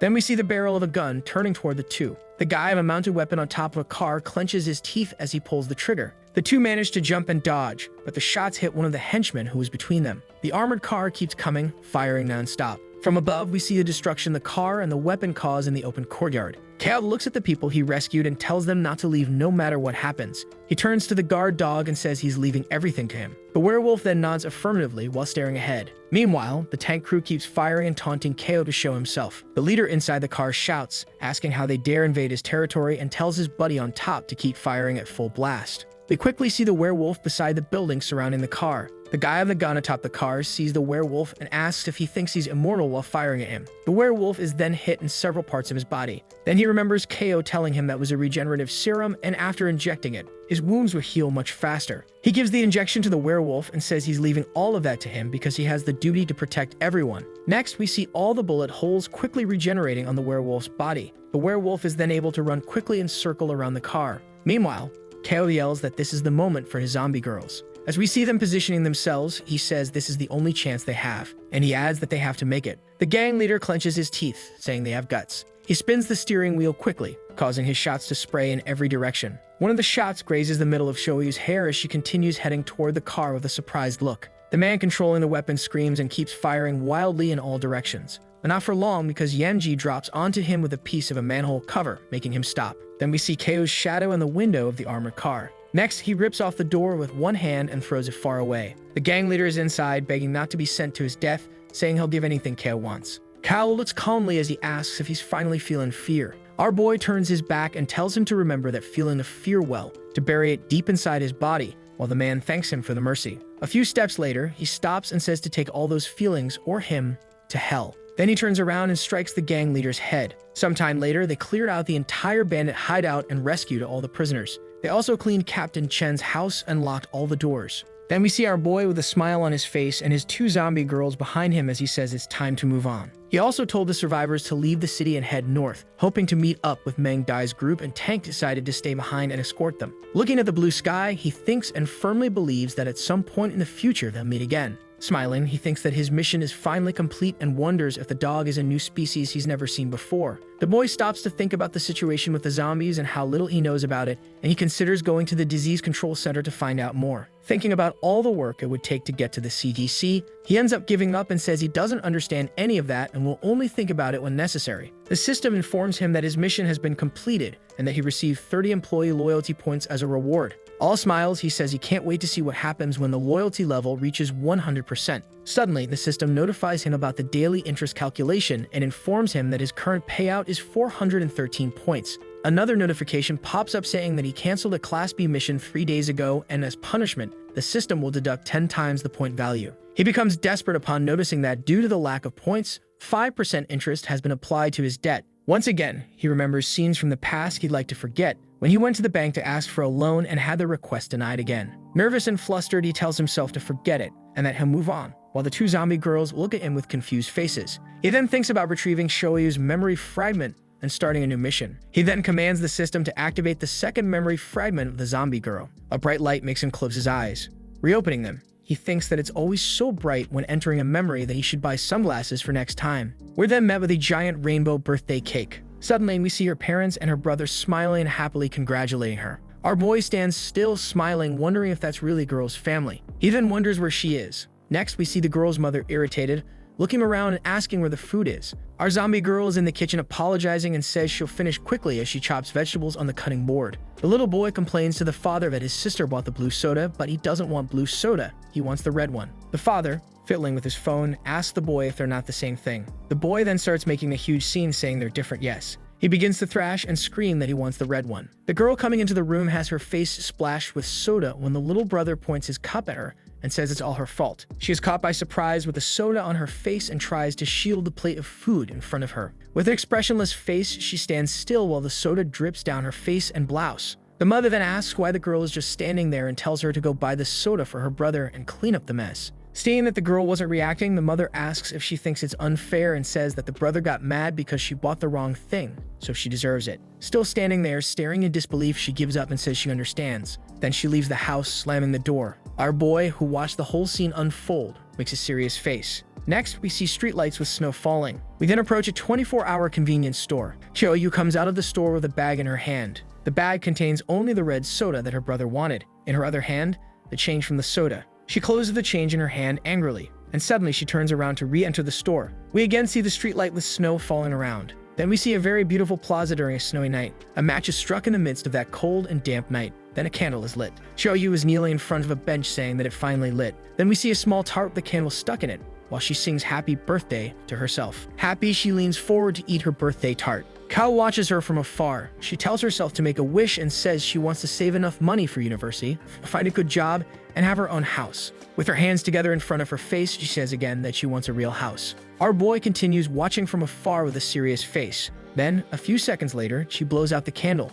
making it go out. The system shows a new mission to celebrate Shoei's birthday, difficulty D. Our boy then places his hand on the zombie girl's head. He says that even if there weren't a mission, he would still make a cake for her. Right after, he wonders how his host only got a birthday cake. He says that even if it's the end of the world, he's going to throw her a proper party. Several scenes follow with him pushing the girl in a shopping cart. She's stuffing herself with sweets in a store. The girl, clearly too strong to play with that toy, hits it and makes it explode. With the toy gun in hand, she's firing pop shots at cute animals. Wearing a funny costume, she dances with a giant inflatable mascot, clearly drooling at the sight of cotton candy in front of her. She also got a haircut from the other zombie girl. The girl picked new clothes for herself, getting a beautiful new look. Meanwhile, Happy, our boy, and Yanjai raise scorecards with the number 10. Sometime later, Kao appears dressed as a giant red chicken. Shoyu, stunned, drops her scorecard while Yanji throws hers on the ground in frustration. While he's inspecting what's in front of him, the zombie girl prepares a knife as if to say she's about to feed on him. Then we see a closed photo booth. Next, the two zombie girls enter the booth with their emotionless faces.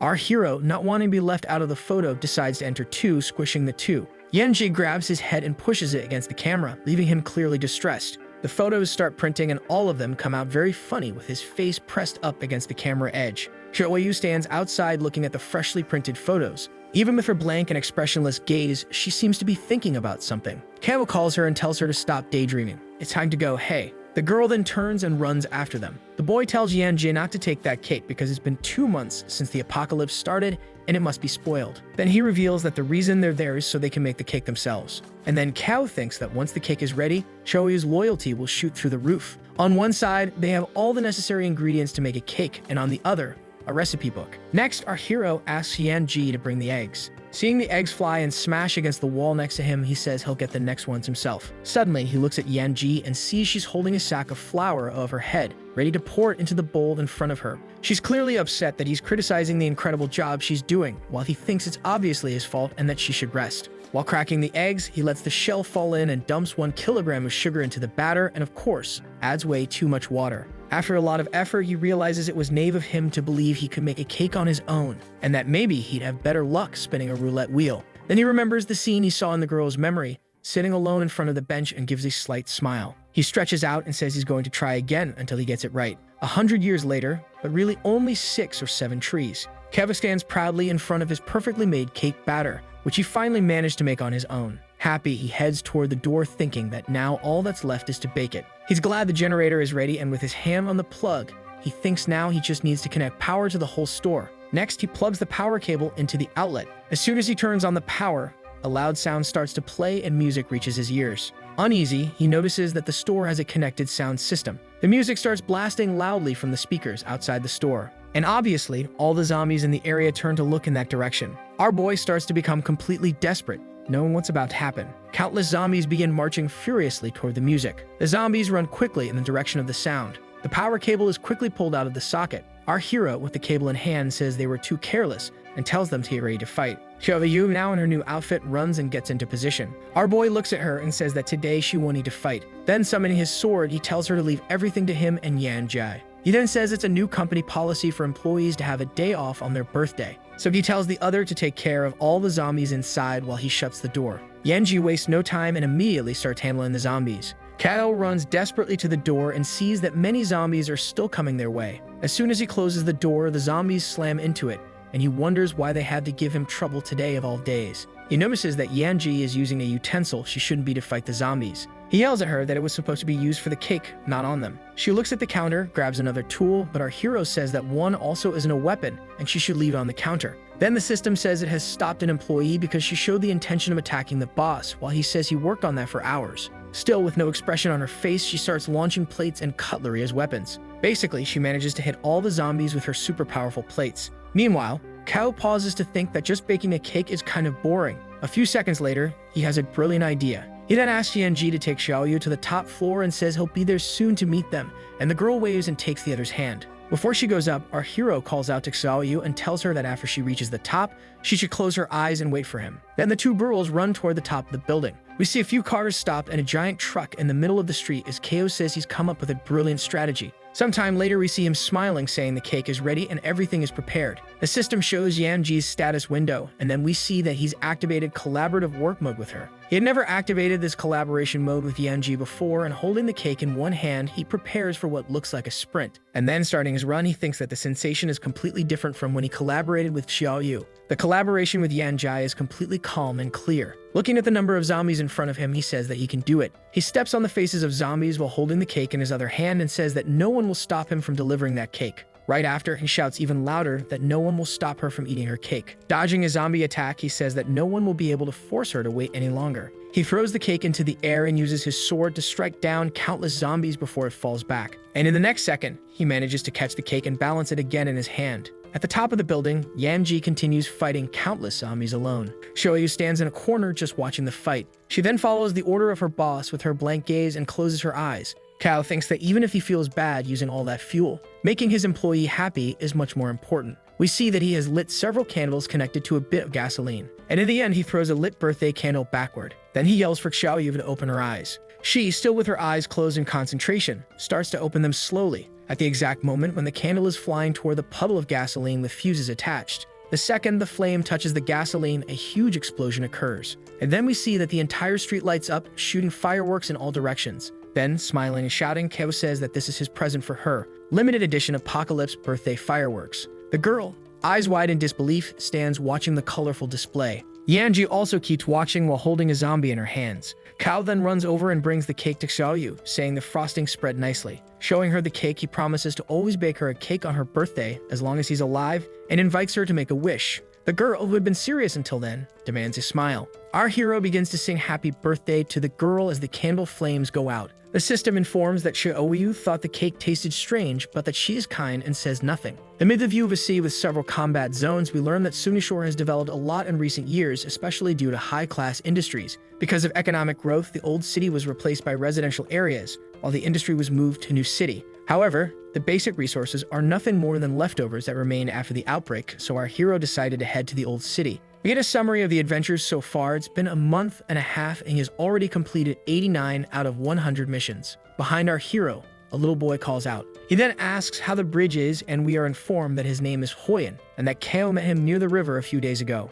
Our boy says there's more news because the bridge is broken and they won't be able to cross it even using a rope. Then we return to where Hoyen's group is temporarily staying. This is the leader of Hoyen's group, and our hero has been following him since they met. The leader thanks him for the information, and our boy asks if they discovered anything. Another man who was there says he found a boat near a river. Kao is surprised and asks if the boat isn't broken. The man says it's a cruise ship and that the engine doesn't seem damaged, but it's out of fuel. He says that now they have to find fuel and that the resources at the base will only last another 2 or 3 days. The leader smiles and asks if Kao can take care of that for them, since he and his lovely helpers are so strong and they'll just get in the way. Our boy says he knows the leader just wants to conserve energy to get the people to the boat, and that between them, the guy could be direct. Smiling, the leader says our hero is very straightforward and adds that once he gets the reward, it won't be bad. Turning to leave, Kao tells him to keep bringing resources to the boat, which will probably be finished before nightfall. Passing by the zombie girls, he calls out to them, saying they're heading out. Hoyen watches the scene from a distance with a curious look. Right after, he asks our hero to wait and says he's going too.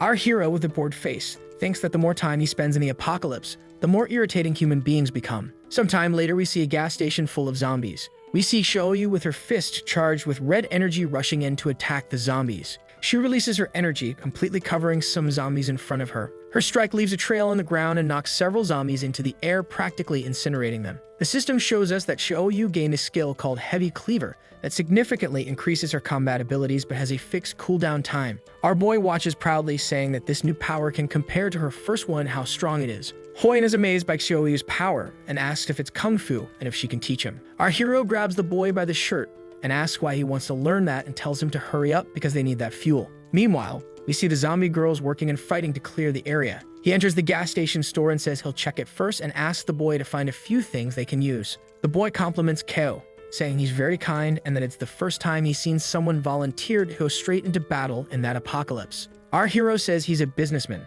He helps people and they give him rewards in return, which has nothing to do with kindness. The boy says that making deals with them is kindness because Kao is so strong. He could just take whatever he wanted and wouldn't have to go through all that trouble. Our protagonist asks if that's really what he thinks and says he himself doesn't believe that, and states it's a surprise Hoyen has survived this long. Kao began to think that even though the kid talked a lot when they worked together, he had already noticed his sense of observation and execution. That he gently smiles at the boy and says he's glad he survived. The boy, who had been serious, smiles and closes his eyes in gratitude, saying he's also happy to be alive. He then adds that he's even happier he didn't dig his own grave. Our hero says he didn't quite understand that last part, but the boy lies, saying he said Kao looks really handsome. Our hero then starts getting genuinely annoyed by the boy's chatter. So to try to get rid of the kid, he says there's an overturned car at the entrance and asks him to check its gas tank. The boy quickly salutes and says he understands, while our hero can't wait to finally have some peace and quiet. The boy then goes outside, sees the overturned car, and realizes he'll have to climb on top of it first. He puts the gas canister down and starts climbing onto the back of the car. We see a zombie's hand beneath the car watching the boy's feet. Next, we see the zombie's head emerge from under the car as the boy continues climbing, apparently unaware. Suddenly, the boy lets out a scream and leans against a metal grate that makes a concerning noise. And of course, the grate was rotten and can't hold his weight. Before he could fall any further, Kao arrives and grabs him by the foot, sarcastically saying he's very cautious. With a trembling voice, the boy says there are zombies under the car and warns him to be careful. Kao curses and asks why he's worrying about others at a time like this. He continues saying that he already dealt with the one under the car, but there's another big one. The boy asks how big, while we still see the 2 zombie girls at the gas station. And then on the roof of the gas station, we see a massive mutant zombie. It moves and releases smoke from holes in its body. Then it turns toward the girls, flames glowing behind it. The boy looks up in fear, asking what that thing is. The giant mutant zombie then jumps and prepares to strike. Its fist fills with energy as it releases a massive explosion in their direction. Xiaoyu easily dodges the explosion aimed at her, but right after, when she notices the mutant zombie is already on top of her with its glowing fist again. It releases another explosion from its hand as she dodges again, but the blast heads straight for the gas pumps.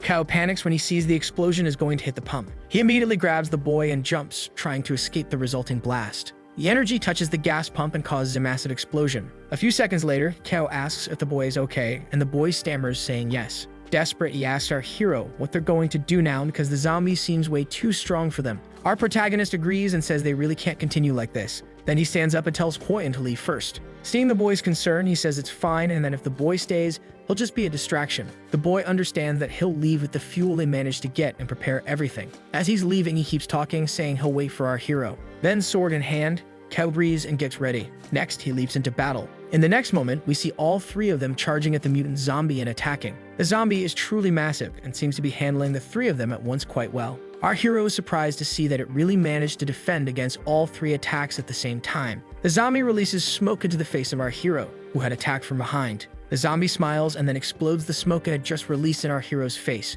We see Xiaoyu with her arm injured trying to recover. Next, we see Yanji also trying to stabilize herself after the explosion. Our boy thinks that this mutant zombie is much stronger than the others, that things aren't looking good, and at this rate they'll lose. Looking at the monster, he then thinks that at the very least he needs to take one of its arms. Meanwhile, at the camp, we see the boat at the dock. Someone informs the leader that the fuel has already been put into the boat and that the signal was sent to let the people at the camp know. Hoyin is happy and says that's great, and now they just need to wait for everyone aboard the boat and for KO to finish off that giant mutant zombie. The gang leader then asks, "What mutant zombie?" Next, from the boat, they look toward the coast where a lot of smoke is rising. Looking more closely, we see KO and his group running from the mutant zombie. Hoya then smiles and tells the leader that our protagonist is coming. The leader then looks to the side, thoughtful. Again, we see our hero's group running from the mutant zombie, now missing an arm. While this happens, the mutant zombie grabs a regular zombie with its hand. It puts the zombie where its other arm used to be. That zombie begins to merge with it, regenerating its lost arm. Our hero wonders if it's the kind that fuses with other zombies and thinks at least it's good there aren't that many zombies on the way.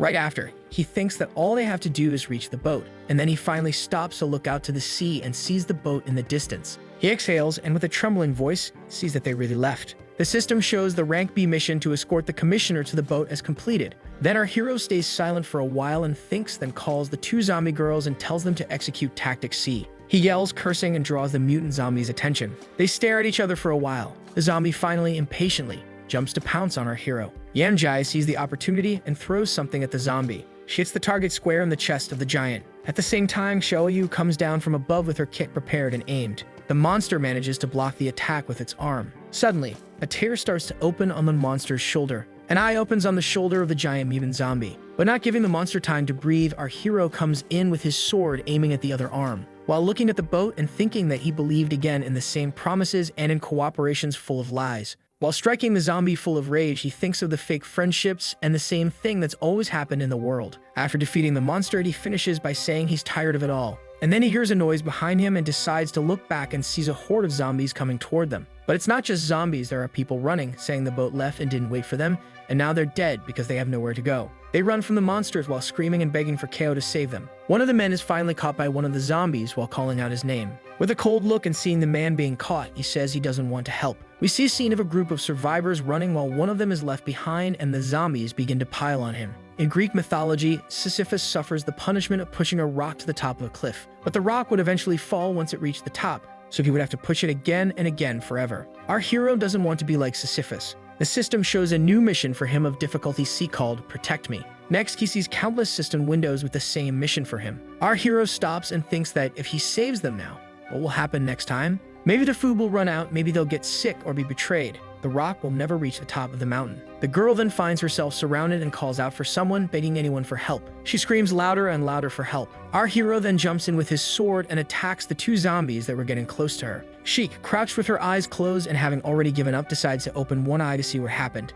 And then she sees our hero in front of her with expressionless eyes while defeating zombies. Our hero, in turn, while fighting off the monsters, wonders what he is doing. His body practically moves on its own to save the girl while he himself doesn't know the answer. He already knows that all of this is useless. And then two zombies come running toward him with hungry eyes and open mouths. And suddenly the zombie girls attack those two new monsters that were coming for him. Then again we see them in action defeating zombie after zombie. Still pensive, our hero says to himself, so this is how it is. Remembering his friend Zhang, he says he's starting to understand him and recalls his words saying that useless trash only belongs in the garbage. Seiya reflects that when humans receive power and wealth, they truly begin to believe they are better than other living beings and lose their empathy. Once again, he remembers his friend Zhang and says to himself that he almost became like him, but that he would never let that happen. The girl sees that the hero is deep in thought and has stopped paying attention, so she points out that there's a monster behind him. The giant mutant zombie with eyes on its shoulder rises from the pile of rubble. As it emerges from the heap, the mutant zombie roars, showing all its power. Our hero, smiling, calls for the zombie girls.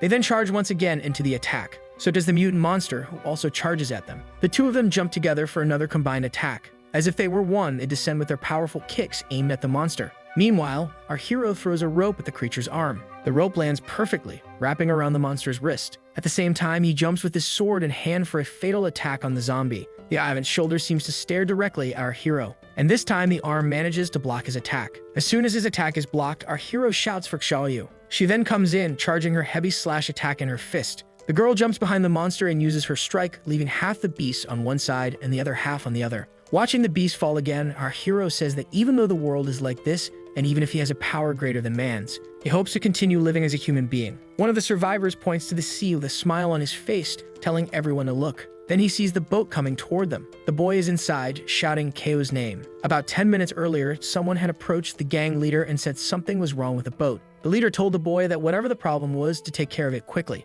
Then he raised attention with a pistol in hand, saying he was handling the problem right at that moment. Suddenly, 3 gunshots are fired. Another member of the survivors' team arrives at the scene of the shots and asks what's going on. Seeing the scene, he shouts, asking if Hoyan just sent their leader packing. Then the boy questions whether trash like that could even be considered a leader. The man, still in disbelief, asks what the boy is talking about. Then the boy says that today he left the group behind because of the zombies, and that tomorrow he would do the same to leave them behind. He says they have absolutely no chance of surviving if they keep doing this. Smiling then says that with Keo, they have some chance. We return to the present, seeing the boat approaching the dock. The boy then says he never thought the leader would trip and fall into the water, while Hoyan says even he can't believe it. Our protagonist is happy to have convinced the others to bring the boat back, and Hoyan says they were just afraid of the leader, but didn't want to leave them behind. Smiling, he then asks the other survivor who saw the truth. Sweating nervously and too loudly, he says yes, that's exactly it. Keo says that Hoyan has grown up, and he asks if he gets some kind of reward now. And then the boy says he'll give him one of his precious lunches as a gift. Once again, we see our hero defeating zombies with his sword. We see that he is guiding a group of survivors through the city. They managed to reach the old city using the boat and found a group of survivors who had left their hideout to seek help. Kao then decided to help them. Looking ahead, the boy sees smoke coming from behind a building and assumes that must be the location of the camp the group mentioned. The boy thinks that's where there's a person capable of curing bitten humans, and that there are some of them in this group. Even though he doesn't believe in it, any chance is a chance, and in the end, it doesn't work, he can at least help end their suffering. A mutant zombie falls in front of them. The people in the group point at the zombie and say it's another mutant, and that this is already the 3rd one. The boy says that the longer the apocalypse goes on, the more and more mutant zombies appear. Our protagonist then tells Hoyan and Yanji to take the group toward the smoke, while he and Xiaoyu provide cover. The 2-headed mutant zombie roars and prepares to attack them. We then see a massive impact crash, raising a lot of dust in the middle of the city. Hoyan is met with gunfire at the ground in front of him and stands frozen with clenched teeth, scared. We see the size of the hole caused by the gunshot. A survivor from the camp shouts that they haven't received any orders, so they can't let any of them in. He also says that if they try to force their way in, he'll shoot. Hoyan shouts while defeating a zombie, saying the group has no bad intentions and they just want to hide from the zombies. The guard says the leader isn't at the camp right now and he has no authority to let them in, especially with that many zombies around. Kao then arrives and says he'll handle the zombies if needed, just to let them in first. The guard then says for them to eliminate the zombies, and after that, he'll let them in. But if they try to break in, he'll shoot. Our girl thinks that his way of doing things isn't exactly wrong. Our boy then thinks it's as simple as defeating all the zombies there. So he activates cooperative work mode with Yan Jai. He then tosses her a rope and says they'll use tactical Operation Coral as she catches it midair. The girl then easily moves through the zombies using the rope her boss gave her. Kao tells everyone to get out of the way, and if they can't run, to duck. Hoyan clenches his teeth as he realizes what's about to happen and helps the survivor. Both he and Yanji, each holding one end of the rope, finally circle around the whole group of zombies and head toward each other. As they get closer, we see they manage to form a loop around all the zombies present. They cross paths, causing the group of zombies to get closer and closer together. And then our hero shouts to Xiaoyu, saying it's her turn now. She begins charging energy around her. Then, with great force, she leaps forward. With her feet slamming hard on the ground, she uses her heavy slash ability in kick form and releases a giant red energy line toward the zombies. The energy line she released with her kick lands perfectly across the heads of the zombies inside the coral. When the dust settles, our hero sees that all the zombies are lying on the ground. Looking back, he sees that many more zombies are approaching them. He gets ready and informs everyone that there are still many zombies coming. Our boy notices that the 2 girls have been fighting since they crossed the river and must be very tired, but there's nothing they can do. The zombies keep approaching in absurd numbers. Our hero faces them with his sword in hand. Suddenly, a different monster jumps from behind him and lands with a massive crash and a huge hole in the ground. Then another one like it jumps in the same spot, raising more dust and causing another big impact. Then we see that the new zombies that appeared are fighting against the regular zombies, creating major chaos and lifting a lot of dust. Our hero, noticing this, sees that these monsters are a species he's never seen before. In the middle of the chaos, we see 3 people in biohazard suits,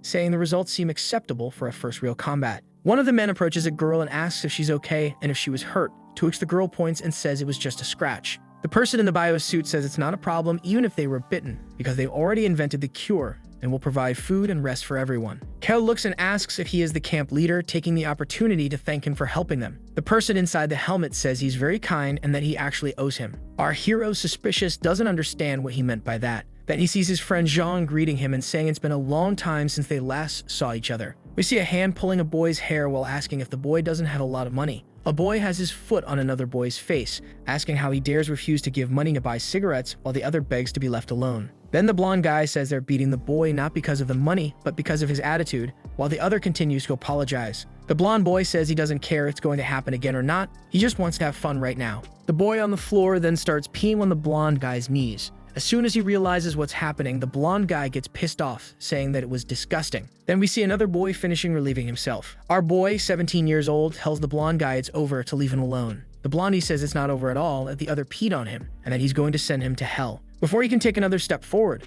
the door slams into his face and another student walks out of the bathroom stall. Cal hears the sound of the flush and stares at the guy who just came out of the stall. The other boys in the bathroom look terrified at the scene that just happened. The boy who came out of the stall then says that explains the noise. It was a bunch of rats in the bathroom staring at the boys. He looks at our hero and asks if he needs help, and he says yes and asks back if the other guy knows how to fight. The blonde guy, his face swollen on the floor, asks his friends what they're waiting for and tells them to get them. The other 2 friends in the bathroom, each holding a broom, scream and charge at them. Our protagonist and his new blonde friend charge at them too. Then we hear from outside their shouts telling them to get away from him. After some time, we see the 2 of them standing and all the other boys sitting in front of different urinals after the beating they took. The boy who was originally getting beat up stammers and says thank you with tears in his eyes, and our protagonist says it's over now and he'd better leave. Kyle thanks his new friend and says he might have lost if he'd been alone, and the other guy says it's no problem. You just can't pee when there's noise. Our hero says that even so, most people would have run, and the other says he wouldn't either, and both of them laugh. The boy then introduces himself as John, a student from 2nd year, class 3.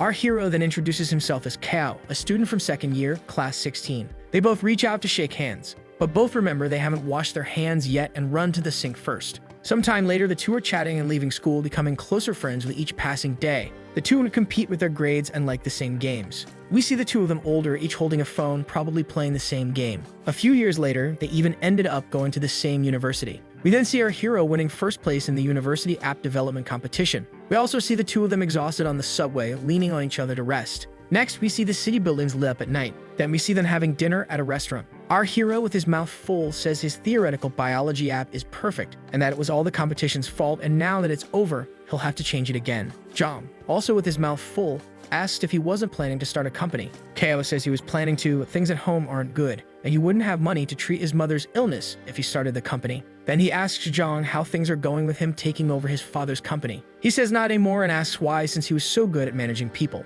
John then pauses for a few seconds to think and says he thinks Kao's app idea is very good and worth the investment. He then suggests the 2 of them start a company together, and that while one makes the product, the other handles administration. John says he'll clearly be the one managing the administration. Kao says they'll be working together again, and his friend adds that they'll make it to the top 500. Then they clink their beer mugs together, happy with their new idea. He said they formed a team and really developed an app, attracted investors, and not only that, they even founded a fairly big company. Then we see the scene of Kao being stopped by a security guard while questioning Zhang, asking if they weren't really friends. Zhang is turned away from him, saying nothing. After a while, he says that Kao is like the sun, shining on those around him, making everyone stronger because of it. Then turning to Xiao, he continues saying that his friend is always very positive and never gives up, and that he's curious to see what will happen this time. Looking at his friend with a malicious gaze, he asks if he'll be able to rise again. Our hero on his knees watches as his friend and his assistant walk away from him, leaving him alone. The group finally arrives at the base. Zhang takes off his helmet and says they're back. Several people cheer and come running, asking if they're hurt, and if Zhang has finally returned. A girl approaches him crying, saying that the little boy told her she's useless, and it's only a matter of time before he throws her out. Smiling, he asks why he would throw them out, and says that when they grow up, the camp will depend on them, so they should make peace and stop fighting. Kao remembers his friend's malicious look, saying that trash deserves to stay in the trash as he watches that scene. An elderly woman asks if people like her, who can't work, could also stay, and he says he would never kick her out. Then shouting to everyone, he says they have new colleagues joining them and to prepare food and water. Kao continues standing still, stunned, watching everything happening around him. He again remembers the scene of his friend turning his back with the secretary, telling him to disappear. Our hero then turns away, thinking that his ex-friend is full of lies. Irritated, he calls out to Yamji and Xiaoyu, saying they're leaving. As he walks toward the door, 2 notification beeps sound. The system informs him that he has a new mission to stay at the camp and wait for activation. The system then gently informs him that he cannot refuse the mission or he'll be dragged away in about 30 seconds. Shocked, he wonders what's going on. He asks himself what happened and why the system suddenly generated this mission and why the punishment is far more severe than usual. Then he asks himself one final question, whether the system is trying to help him or just messing with him. Suddenly, Hoyan, who's been calling him for half an hour, comes up beside him and yells his name in his ear. Finally catching our hero's attention, Hoyan says they're moving the bodies to the examination room and asks if he's coming with them. Then the boy thinks that since the system won't let him leave, he'll just take one step at a time and see what happens. Soon after, he calls out Zhang's name. Keiwa says he'll follow them just to look around and asks if there's any problem with that. The man smiles and says anyone can enter. The meditation room is open to all, without mentioning, of course, their relationship. We see a room with closed doors labeled as a temporary examination room. A man is on the bed, screaming, restrained by straps that keep him from escaping. A woman says something seems wrong with the man's condition. He's probably entering the 3rd phase. Professor Kan says he's going to inject double the dosage and asks the girl to inject the stabilizer first, because he's afraid it might trigger a stress reaction. With the syringe in hand, he tells the girl to prepare the patient's records, while the man behind him manages to break the strap holding him to the bed. Zhang, with a shocked face, asks how he managed to do that. The doctor barely has time to look back. Kao was already between him and the zombie, pinning it firmly to the ground. Turning around, our hero asks if the doctor is okay. He says yes, and the secretary thought the hero had acted before they even realized the man had moved. Then he asks Professor Xiaoyu if the man can still be saved. The woman says it's theoretically possible, up to an hour after entering the 3rd stage of mutation. Kao tells him to move quickly then. Finally, the syringe's contents are injected into the man's body. We see the patient slowly stop screaming after receiving the medication. Kao, startled, asks if it really worked, while Hoyan happily says it's real.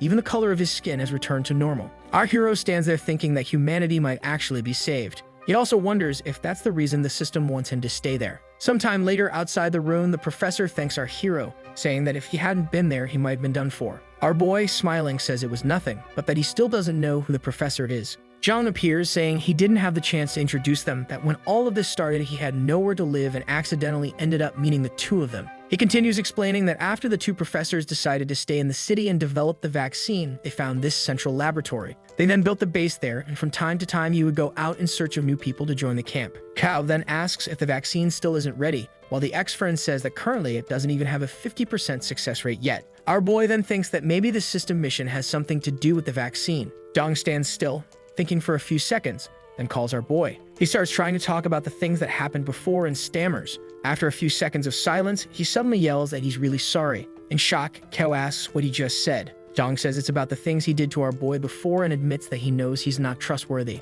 Kao starts turning away, telling the other to forget it, that he knows he'll never forgive him. As he walks away, he adds that he should cut the disgusting drama, while Zhang stammers, begging him to wait. Zhang starts running after his friend, saying he's telling the truth. Out of nowhere, a little girl appears, calling for Zhang and crying. With tear-filled eyes, she asks when she's going to see her mom and if she's okay. He kneels and comforts the little girl, saying her mother is getting better but still needs care, and that very soon they'll see each other again. He then tells the little girl to go play with the other children, and she runs off cheerfully, waving goodbye. Kawa smiles sarcastically and asks what the ex-friend did to her mom. Did he throw her out just because she was sick? Zhang closes his eyes and says that the reason the place is the way it is exactly because of the survivors. He continues, saying that everyone fulfills their roles by doing what they're best at, and only because of that the camp is able to stay in this state. The man says that many people volunteered to help when they found out about the vaccine, and that the girl's mother was one of those volunteers. He then says that testing vaccines is a very dangerous thing to do, and that he wants to finish the work as soon as possible so people can go back to living with their families.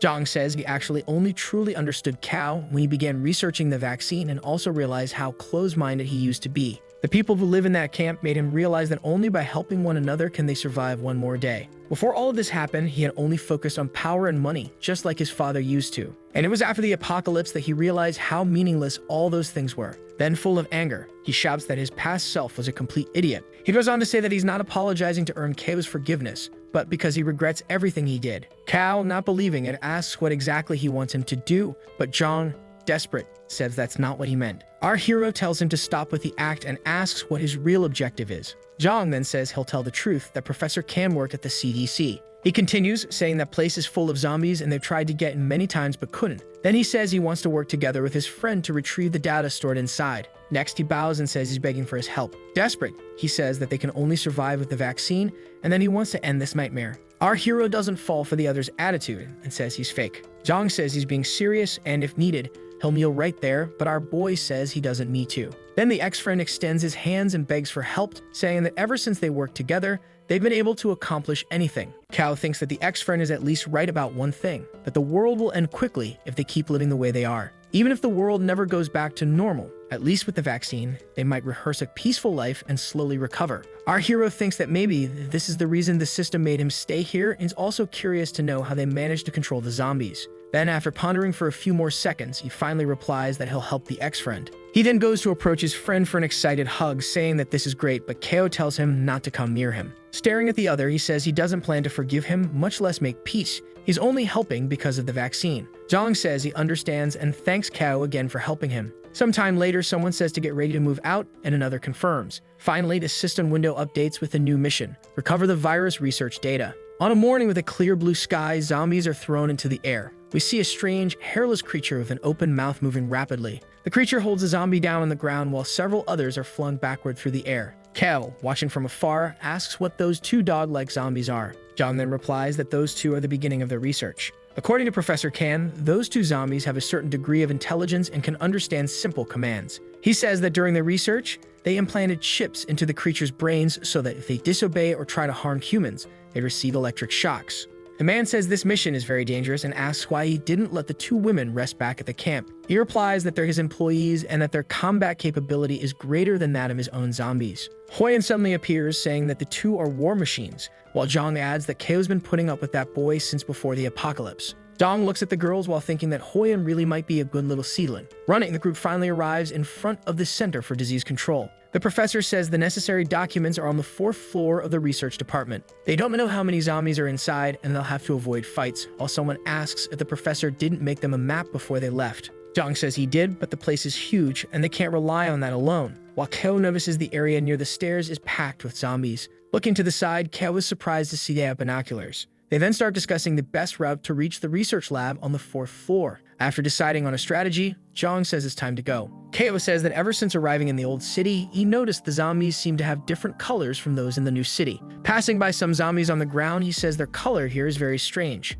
Huyen adds that there are more mutant zombies too. Zhang explains that the professor said that compared to the concept of the undead, zombies are more like an evolved species. There seems to be more and more zombie variety each day, and they've classified them into 2 types: normal zombies and mutant zombies. An evolved type zombie usually enhances itself and retains its original biology, as well as being selected with food, preferring live prey. The other type is the fusion zombie, which seems to merge with other beings having different sizes and shapes and not being selective about its food. Zhang explains that the ones they created for protection are of the fusion type, between dogs and humans. It usually takes about 5 people to defeat an evolved type zombie, while fusion types could require anywhere from 1 to 10. He continues saying that he finds evolved type zombies more dangerous because they are smarter, but in the end, it doesn't matter what type of zombie they are. They all share the same weaknesses: UV rays and their brains. Zhang stops with his pistol in hand, saying the instructions end there. They've finally reached the 3rd floor. He gently opens the door and sees that there are countless zombies inside. Kao whispers for everyone to stay quiet and try to move slowly to avoid them, while thinking about why there are so many zombies and how he won't be able to protect everyone.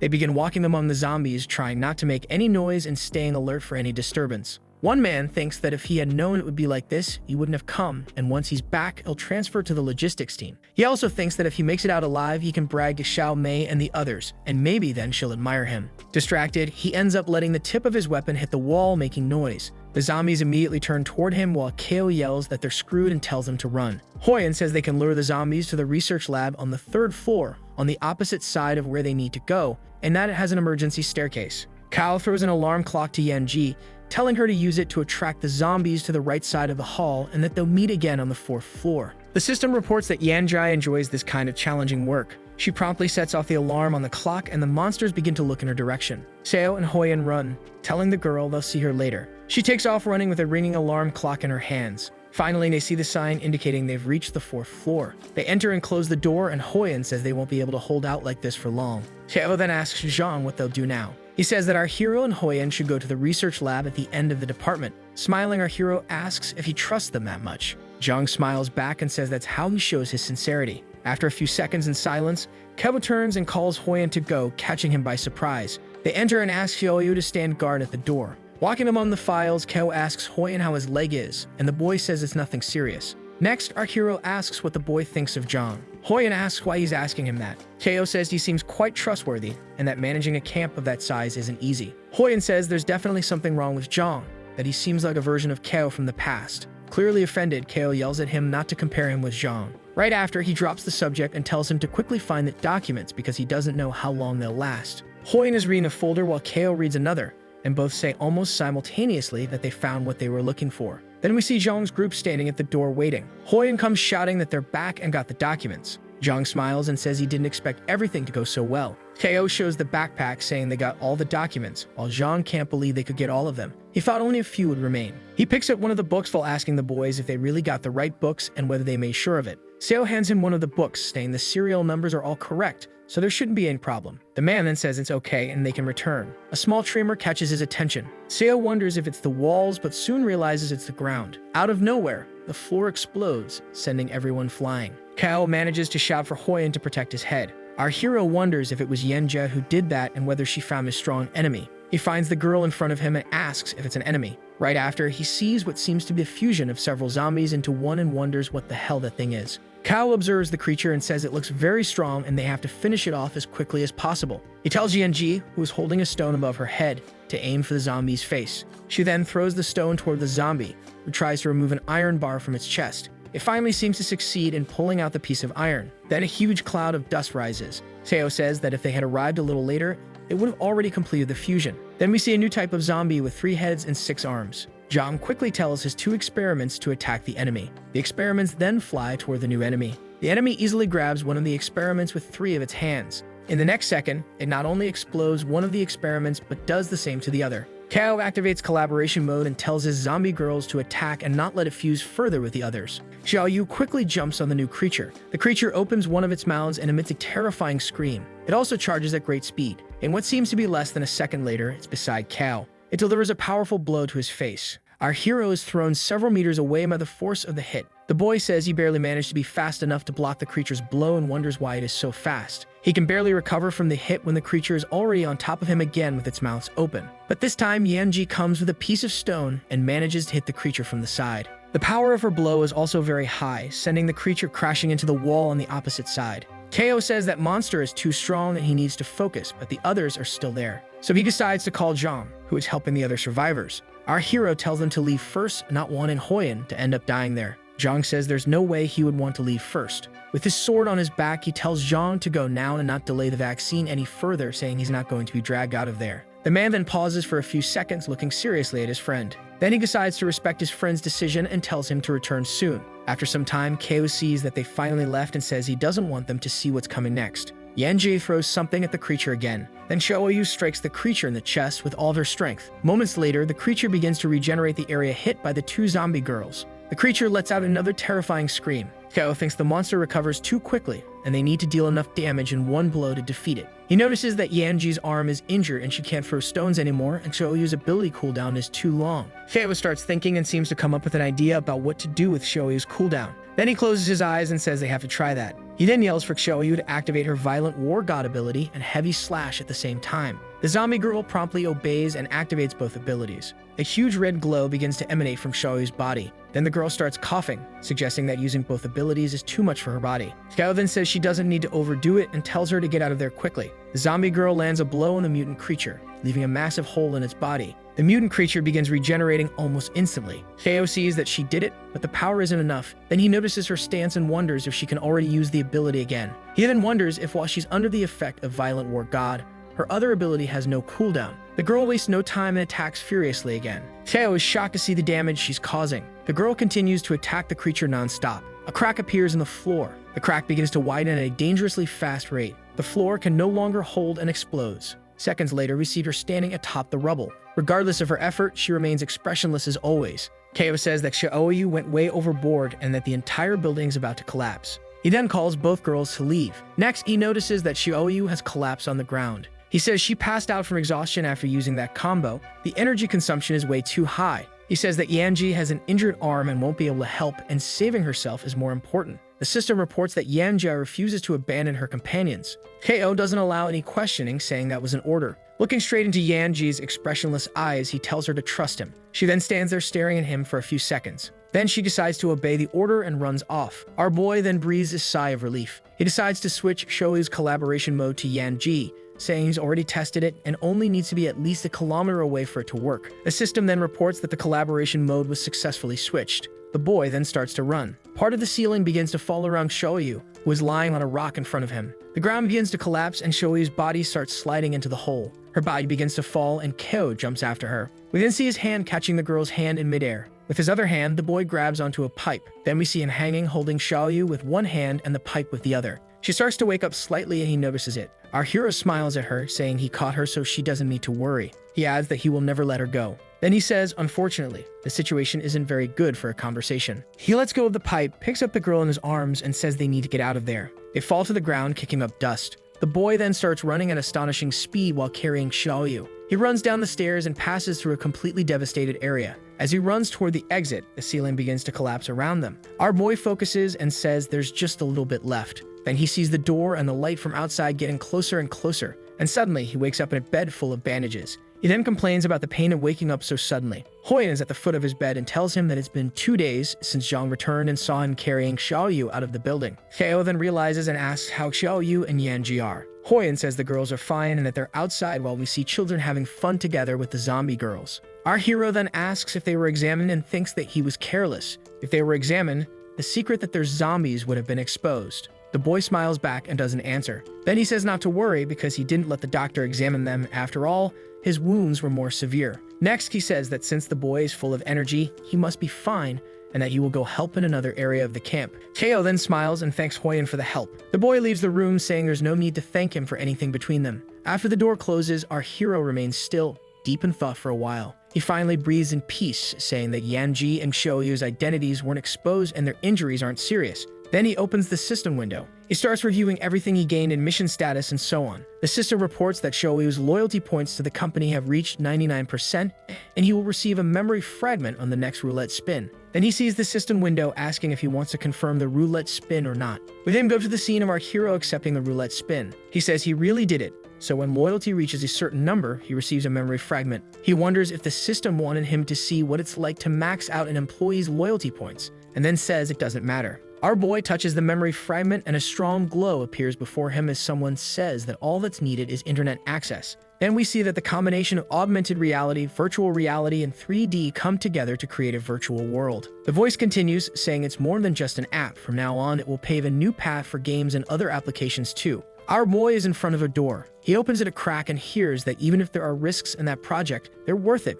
because the company spent everything to develop it. An auditorium full of people listens as the voice continues, saying they must be honest because the salary is based on minimum wage. It continues, saying the compensation comes in the form of company stock, and everyone who joins them will receive a large amount. He looks up with his mouth open in shock. As he looks upward, the other version of himself says he hopes everyone can put their faith in him so they can work together and hard for the company's success. Some people cheer happily, saying they want to join him in that project. The alternate version of our hero starts crying, saying he won't disappoint the employees at all and thanking them. Teo says that if this is a memory fragment of Xiaoyu, then it means that at that time she must have been around. And then he finds her in the middle of the crowd, smiling and looking at that other version of him. Then he wonders why he himself has no memory of that moment. He sees another moment in a room full of employees working and wonders if she was also on the project team. He finally finds her and remembers that she was a new administrative hire and that he was so busy back then he never met her. Our boy remembers that in the beginning of the project, everything was going well. He says the equipment provided by the company's partners was very poor, and because of that,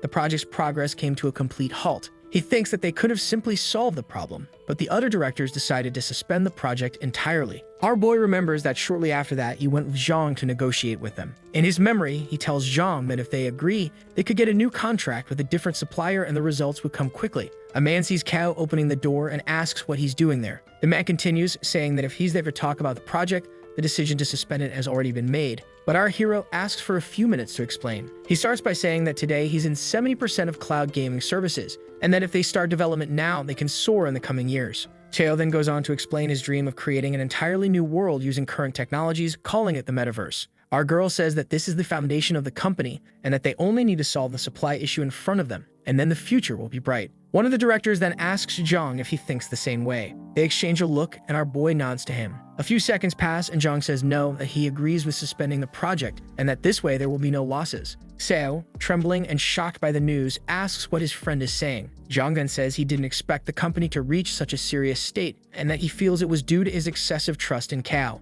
Bowing before the board of directors, he says he caused a huge loss for everyone and apologizes profusely. Then one of the directors says that if that's really the case, Zhang knows what he has to do. We see the eyes of the former Cao transform into the eyes of the new one. Because the project failed, everyone ended up leaving. A woman screams angrily, saying it was all Cao's fault, that she didn't review the initial risk assessments because of him and now she's unemployed. Another man asks what risk assessment since someone else used 80% of the project funds with a corrupt supplier. Our boy, shocked by what he's seeing, begins to say that it wasn't like that. Someone else yells that maybe he was a scammer from the very beginning. Kao says he's not a scammer and that all of them should know that. Another man says he spent all his time working there and got nothing in return. Because of that, he doesn't even have money for food. People walk by calling him a terrible person. Suddenly, Zhang appears, telling everyone that he tried to convince the directors but couldn't save Kao, though the company is safe for now. He says that if the people want, they can return to their original positions. People then start to thank him and celebrate, saying how great Zhang is and how trustworthy he's become. In the background of everyone stands Xiaoyu, quiet and thoughtful. She leaves her company badge on the floor and walks away.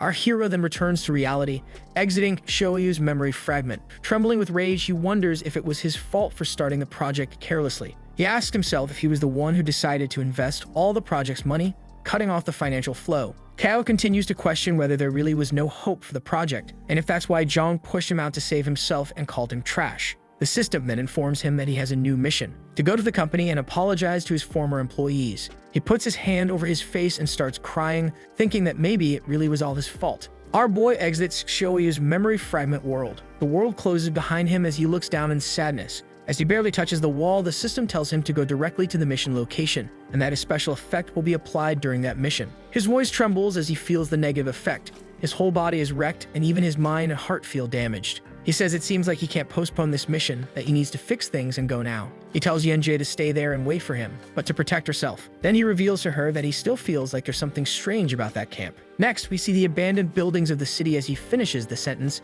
saying he hopes he's wrong about the camp. After walking for some time, he and Xiaoyu arrive at the company building's doors. Our boy says he can't even believe he walked nearly 10 hours under that negative special effect. Our hero stops and looks at the company's logo, saying that seeing that name again, he doesn't even know how to react. Arriving at the company, he says the system wants him to apologize to the employees, but he doesn't see a single body and has no idea what to do. Then some time passes with him inside his company. The boy manages to gather a few belongings like a badge, a cup, a hair clip, and a cupcake. He was able to find some items from employees he knew, but he isn't sure if all of them decided to stay in the end, and he'll need to check that on the computer. Xiaoyu kicks open the general manager's door. As the door opens, Kao immediately feels his body getting heavier. He senses there's something in there. He connects Zhang's computer to his portable generator. After a while, the login screen appears, asking for a password. The boy laughs and says he designed the entire company's system himself. If Zhang thinks a few layers of encryption will stop him, he's dead wrong. He finds the employee list and thinks he needs to find the mini printer working, but finds the number of people laid off after he left suspicious.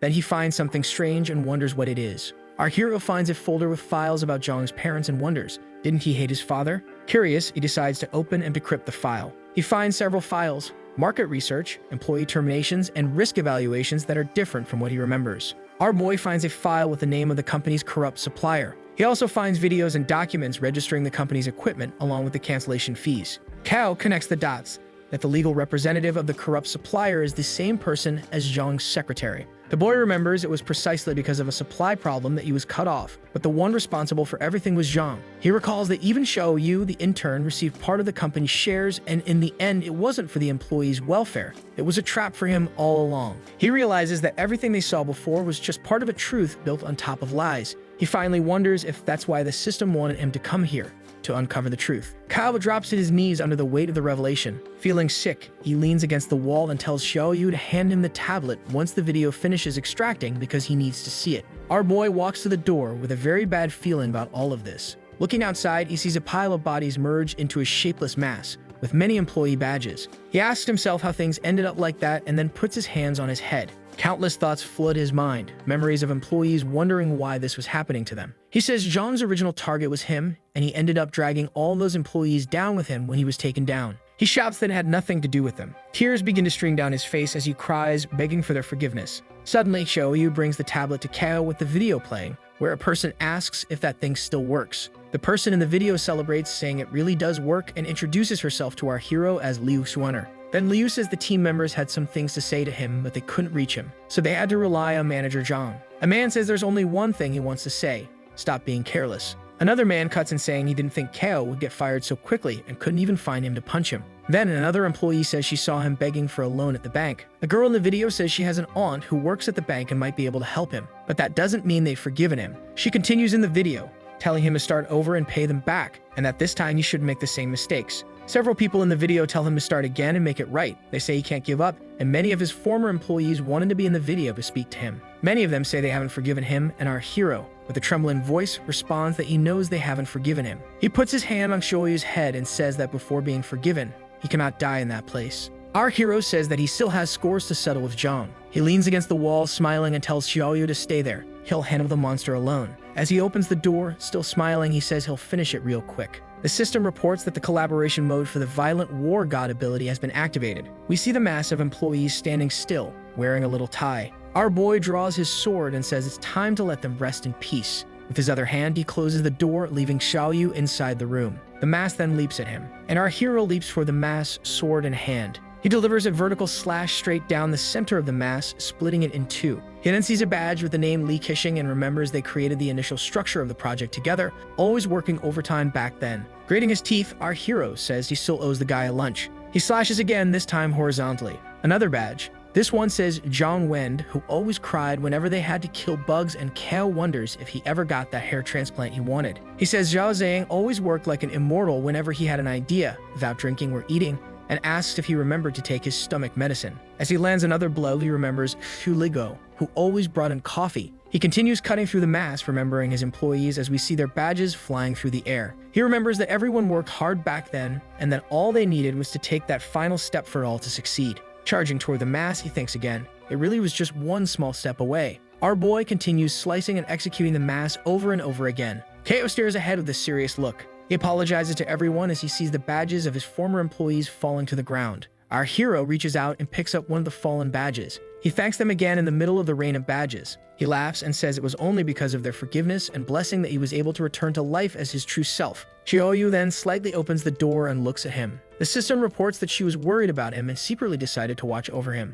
He smiles at the girl and says he's fine. The boy says they still have a long task ahead, printing photos of all the people who were part of the project at that time. A few hours later, we see a small mound of dirt with 2 sticks and a badge in the middle. All across the grass, he has laid out small graves with the badges and collected belongings of his employees. He then bows and tells them all to rest in peace, promising he will never forget them. He continues, saying he really hopes that among them, there were some who managed to survive. Something starts glowing and catches his attention. The system reports that the first part of the mission is complete and important items will be stored in the memo. One of the badges suddenly begins to shine. The system announces that all the badges are now glowing and are being stored in the museum. He then looks up and wonders if that's the system's museum. He questions if the museum doesn't just store items, but what's personally meaningful. Our hero realizes that for them, joining the company was something deeply important. He tells Xiaoyu that ever since the project failed, he kept wondering whether he had been a good boss, and he thinks he got his answer today. As a result, he's decided which path to take in the future. But before that, he'll carry the hopes and expectations of everyone and finish things with Zhang. The system then reports that the next part of the mission is to settle things with Zhang, and its difficulty level is S. We rewind slightly, 2 hours after Kao left on his mission at the camp. The professor announces that the vaccine has finally been improved. He goes on to say that the results from experiments 1 and 2 were crucial to its development. Zhang says that after expending so much energy, it's time to see the final result, while the professor suggests they go to the test site since there's just one final step remaining. Looking down thoughtfully, Zhang repeats, "Yes, the final step." We then see the professor and the man walking side by side, each with a briefcase. Hoyne is hiding and observing them from a distance, remembering what Kao told him, that the disease is returning and he's going out for a while to look for a cure, and that he still thinks something's wrong with Zhang, so Hoyne should be careful until he returns. and if anything feels off, he should talk to Yanji. Hoyan wonders where the two are going and what exactly this improved super vaccine is. He continues, telling himself that he needs to take advantage of their absence to sneak in and investigate. We see the air vent of the central air conditioner. Then, a pair of hands remove the grate, opening a path. Hoyan drops to the ground and says he doesn't know how long they'll be gone, so he has to finish his investigation quickly. Looking around, he wonders where Professor Kan's office might be. Suddenly, he hears voices asking if the door is locked properly. Two people respond, saying of course it is, and since they're always the last to leave, there's never anything left to eat. Hoyan thinks it seems like everyone is gone and that he needs to move fast, but he's caught off guard when someone calls out to him. He turns and sees the professor standing there staring at him. She asks what he's doing there. The boy tenses up at the sight of her. She's about to say something, but Hoyan runs up and covers her mouth with his hand, stopping her from speaking. He raises his knife and apologizes, saying she shouldn't have gotten in his way. The boy brings the knife down toward her, but the professor reacts quickly and blocks the strike meant for her chest with her hand. Hoyan, still expressionless, realizes his blow was blocked and pulls the knife back. The professor asks where he wants to go. She'll take him, just don't send her to meet her maker. The boy smiles and says she wants to live, huh? He thought she was the kind of person who wasn't afraid to die. She says it's because she still has urgent things she needs to do. That's why she can't die here. They stare at each other in silence for a moment. Hoyan finally sighs. He smiles, points the knife at her, and says she can lead the way. The professor asks what he's looking for. She already searched the computer and the shelves. With her hand bandaged, she says there's nothing there but research materials. He replies that he just wants to investigate the place, that he's not looking for anything specific. The woman says she understands his concern, but the vaccine was developed carefully and improved with their work. There's nothing suspicious about it. The boy then asks what happened to Xiaona's mother, remembering the little girl with teary eyes asking for her mom. The professor seems caught off guard by the question. She lowers her gaze with sorrow and says that some of the last volunteers passed away due to immune system rejection, and Xiaona's mother was one of them. She says it happened too quickly, that her mother died before she had the chance to save her. Professor Kan had to help her with the funeral because she couldn't handle it. She tells Hoyan that she couldn't bring herself to tell the truth to the child, but that doesn't mean Kan did anything wrong. She says the world is already messed up. What reason would she have to lie to him? The boy looks at her and says that, unlike her, the professor seems far more suspicious. He has tons of medical books about viruses, diseases, and human anatomy. Then, standing in front of the bookshelf, something clicks for him. He asks why that book is among the medical volumes. Opening one of the books, a chip falls to the floor. He notices, kneels, and picks it up, saying so that's where he hid it, and that the professor did a good job. The boy tells the professor that he's going to borrow the computer. Then we see a video, someone yelling for a ventilator, while another voice tells a third person to hang in there. He realizes this is a recording of the experiments involving Xiaona's mother and wonders why they had to hide it. The professor insists she already told him there's nothing strange about it. He smiles and asks if she really believes normal experiment recordings need to be hidden, and tells her to keep watching. The video cuts. A voice announces that the third combat trial is about to begin. We see the zombified woman, her teeth clenched. Zombies are released as she prepares to fight. The professor watches in horror and asks what that is. The boy asks how she turned into a zombie if she had supposedly been buried, and the professor keeps denying it, clearly confused. He then asks why there were combat experiments if it was all supposed to be for the good of humanity. He keeps going, saying they just watched the footage. Will she really try to convince him to believe in them now? The woman is in shock, unable to say a word, staring at the video. She then continues working on the computer and asks why those files are hidden. The woman remembers to say that with that experimental data, humanity could be saved. She recalls a man telling her to run while being surrounded by zombies, handing her the results and saying that this would be the last hope. She remains open-mouthed, watching the videos as tears begin to stream down her face. The girl remembers an old man saying that he is useless at his age and that he only thinks of this as a contribution to science and the future of humanity. The tears begin to flow profusely down to her chin. Then the memory of the little girl's mother comes to her mind as she smiled and said she trusted her. She can't take any more and weeps uncontrollably, finally realizing what the true purpose of her experiments was. Again, the memory of the professor telling her to leave the little girl's mother's funeral to him haunts her mind. The woman clearly remembers the professor saying they would find a good place to bury her so she wouldn't have to worry. The professor slams her fist on the table, cursing and saying they deceived her all this time. The boy stands frozen, stunned by the woman's reaction. She said that every time she reported a problem, the professor and Zhang acted differently and never led her near the critically ill patients. The woman sighs, trying to compose herself. Quickly, she starts typing, and our boy asks what she is doing.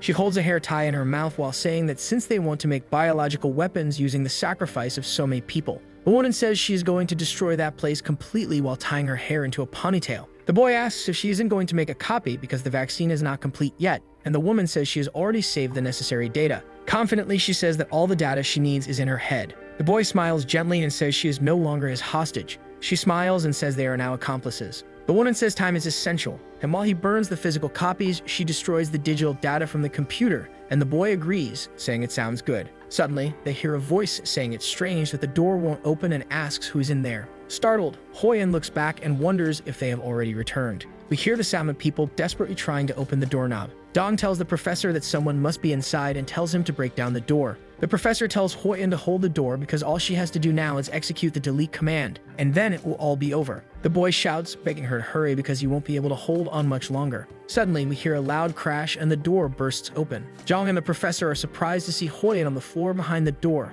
The professor then, in shock, asks what the woman is doing in his office. She then says she is doing something that should have been done a long time ago and presses delete. The computer announces it is executing the deletion command. The stored vials begin to bubble. The boy on the floor looks and says she made it in time while the professor screams in desperation as he sees the work of his life being destroyed. He begins to run toward her, asking if she even knows what all those recordings were for. She says she does, and that's exactly why she's deleting the recordings. The professor keeps running, saying they are necessary for the future of humanity. The woman yells, bumping into the professor, saying no, they are not necessary for our future. He says she doesn't understand that human beings are weak and will never survive. The man grabs a chair, saying she's an imbecile who destroyed everything. Then he raises the chair over his head and says she deserves to be dragged down along with the files she deleted. Suddenly, we see a syringe being injected into the professor's neck. Zhang, with his cold and calculating gaze, finishes injecting whatever it is into the doctor's body. The professor glances sideways behind him. Smiling, Zhang asks if there isn't any vaccine left over there. Then he removes the needle from the man's neck. The professor screams, asking if he understands what he's doing.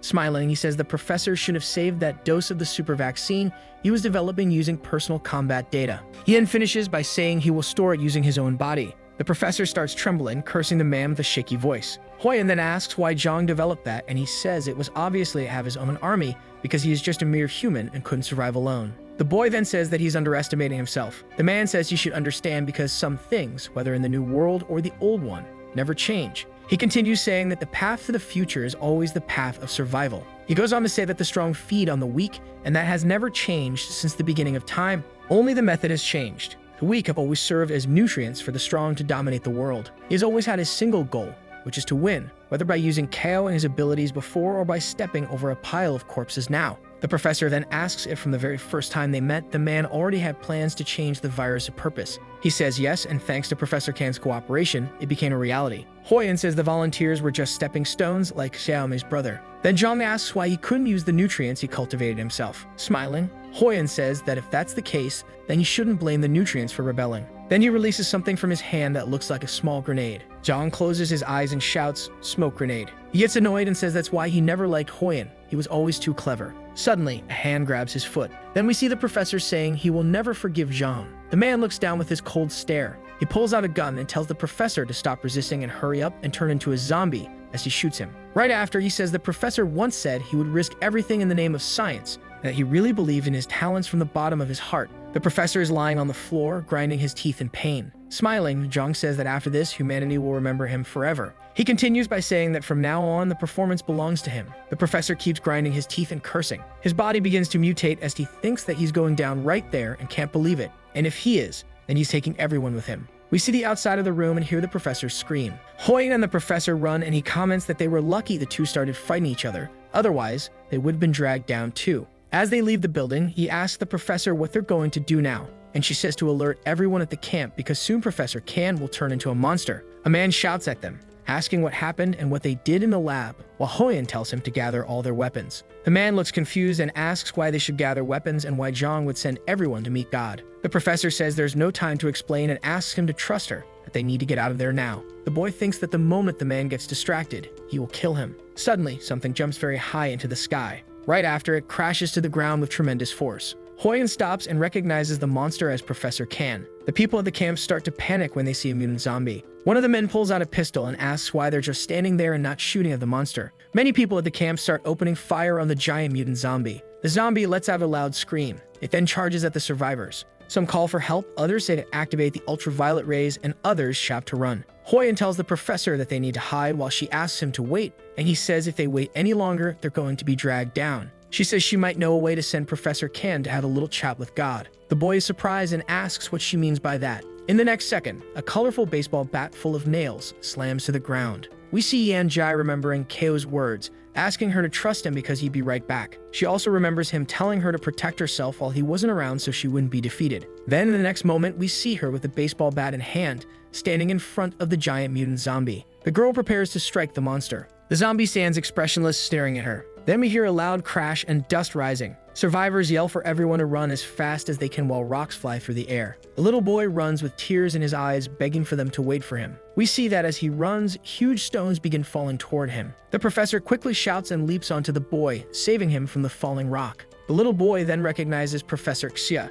She asks if the boy can still run, and he says yes. The woman tells him to be strong and run to the garden where Uncle Hugh is while she mentally hopes Hoyan is almost done. Then we see a vial with green liquid being held. Hoyan thinks about how he hid the first phase of the antibody sample from Professor Kan in his dorm room. He gets the idea that it might be able to defeat the mutant zombie, but how would he inject it into its body? Suddenly, it seems like the boy has an idea. We see Yanji thrown on top of Hoyan. Hoyan immediately recognizes the girl. Accidentally, he drops the capsule with the green liquid. The capsule rolls far away from him as they both hit the ground. The giant mutant zombie looms above them. The zombie looks down at them, seemingly smiling. The boy tries to think of what to do in that moment. His instinct tells him to run now, and he glances at the green vial. He grits his teeth, thinking of Cow. He musters up the courage and runs while screaming. In the next instant, the giant mutant zombie brings down a crushing blow toward the boy. Yanjie reacts faster and pushes the boy out of the way, causing the monster's blow to miss. The monster's strike kicks up a cloud of dust as the boy rolls across the courtyard. He gets up and shouts for Yanjie. He sees that the girl managed to grab the green vial and also dodge the monster's attack. She then removes the cap from the capsule, revealing a needle. Hoyan shouts for her to throw the syringe into the zombie's mouth. She prepares for the throw. Using all her skill and strength, she hurls the needle toward the monster's mouth. We see the needle break the monster's teeth and enter its mouth. Once again, Yanji appears with her blank expression and energy swirling around her. Hoyan is amazed to see that she didn't miss. The monster then falls to its knees and various parts of his body begin to mutate. A massive explosion of smoke erupts. Yanjie stands beside the boy, watching what will happen next. Then we see a mass of flesh lying on the cracked concrete. The boy sees that they finally defeated the monster and never imagined Professor Kan would become a zombie as a result of his own vaccine. We then see what's left of the professor. The boy calls out to Yanji and says the other survivors need their help. Something happens, startling the boy and making him look back immediately. Suddenly, something knocks him to the ground. The mass of flesh starts to take shape again. The being that was once the professor, then a giant mutant zombie, is now a new creature. We see what looks like a piece of metal embedded in the concrete with a red cloth at the tip. Then a hand grabs the tip of that metal. Next, we see Yanji with her blank expression. On the other side stands a monster that looks like a giant red lion. She, with her expressionless eyes, and it with its many furious eyes, stare each other down.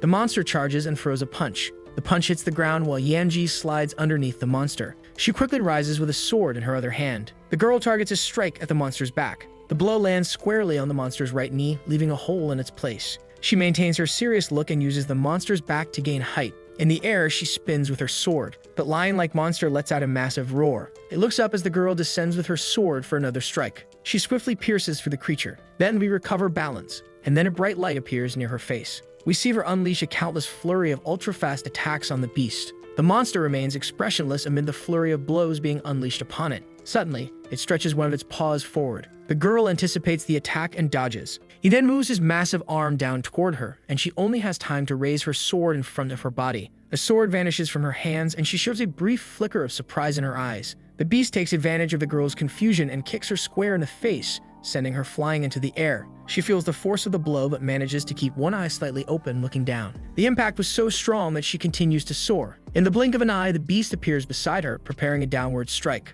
With all its power, the beast lands a full blow on Yanji, sending her crashing to the ground. The girl hits the floor with such force that a small crater forms, destroying all the surrounding concrete. The beast slams down on top of her. With a soft growl, the beast looks down. The mutant zombie opens its mouth and begins to lower its face slowly toward Yanjai. A pistol is fired. The gunshot hits the zombie lion monster on the snout. Hoyan, nearby with a pistol, tells the beast to look at him. Clearly, the mutant doesn't like that and lets out a powerful roar in the boy's direction. The next moment, the lion leaps and punches the ground very close to the boy, who dodges, and we see a cloud of smoke form from the force of the strike. The boy stumbles to his feet, saying that he was the one who always prioritized life and depended on others to survive. As he runs, he points the gun behind him and shouts at the beast, saying it's all its fault. All Keo's fault. The boy smiles with a swollen face, saying that when he comes back, you better hold Hoyan's funeral. as we see the monster's claw heading toward the boy. A massive impact occurs and a blinding flash obscures the view. Then we see Xiaoyu kicking the lion's hand away.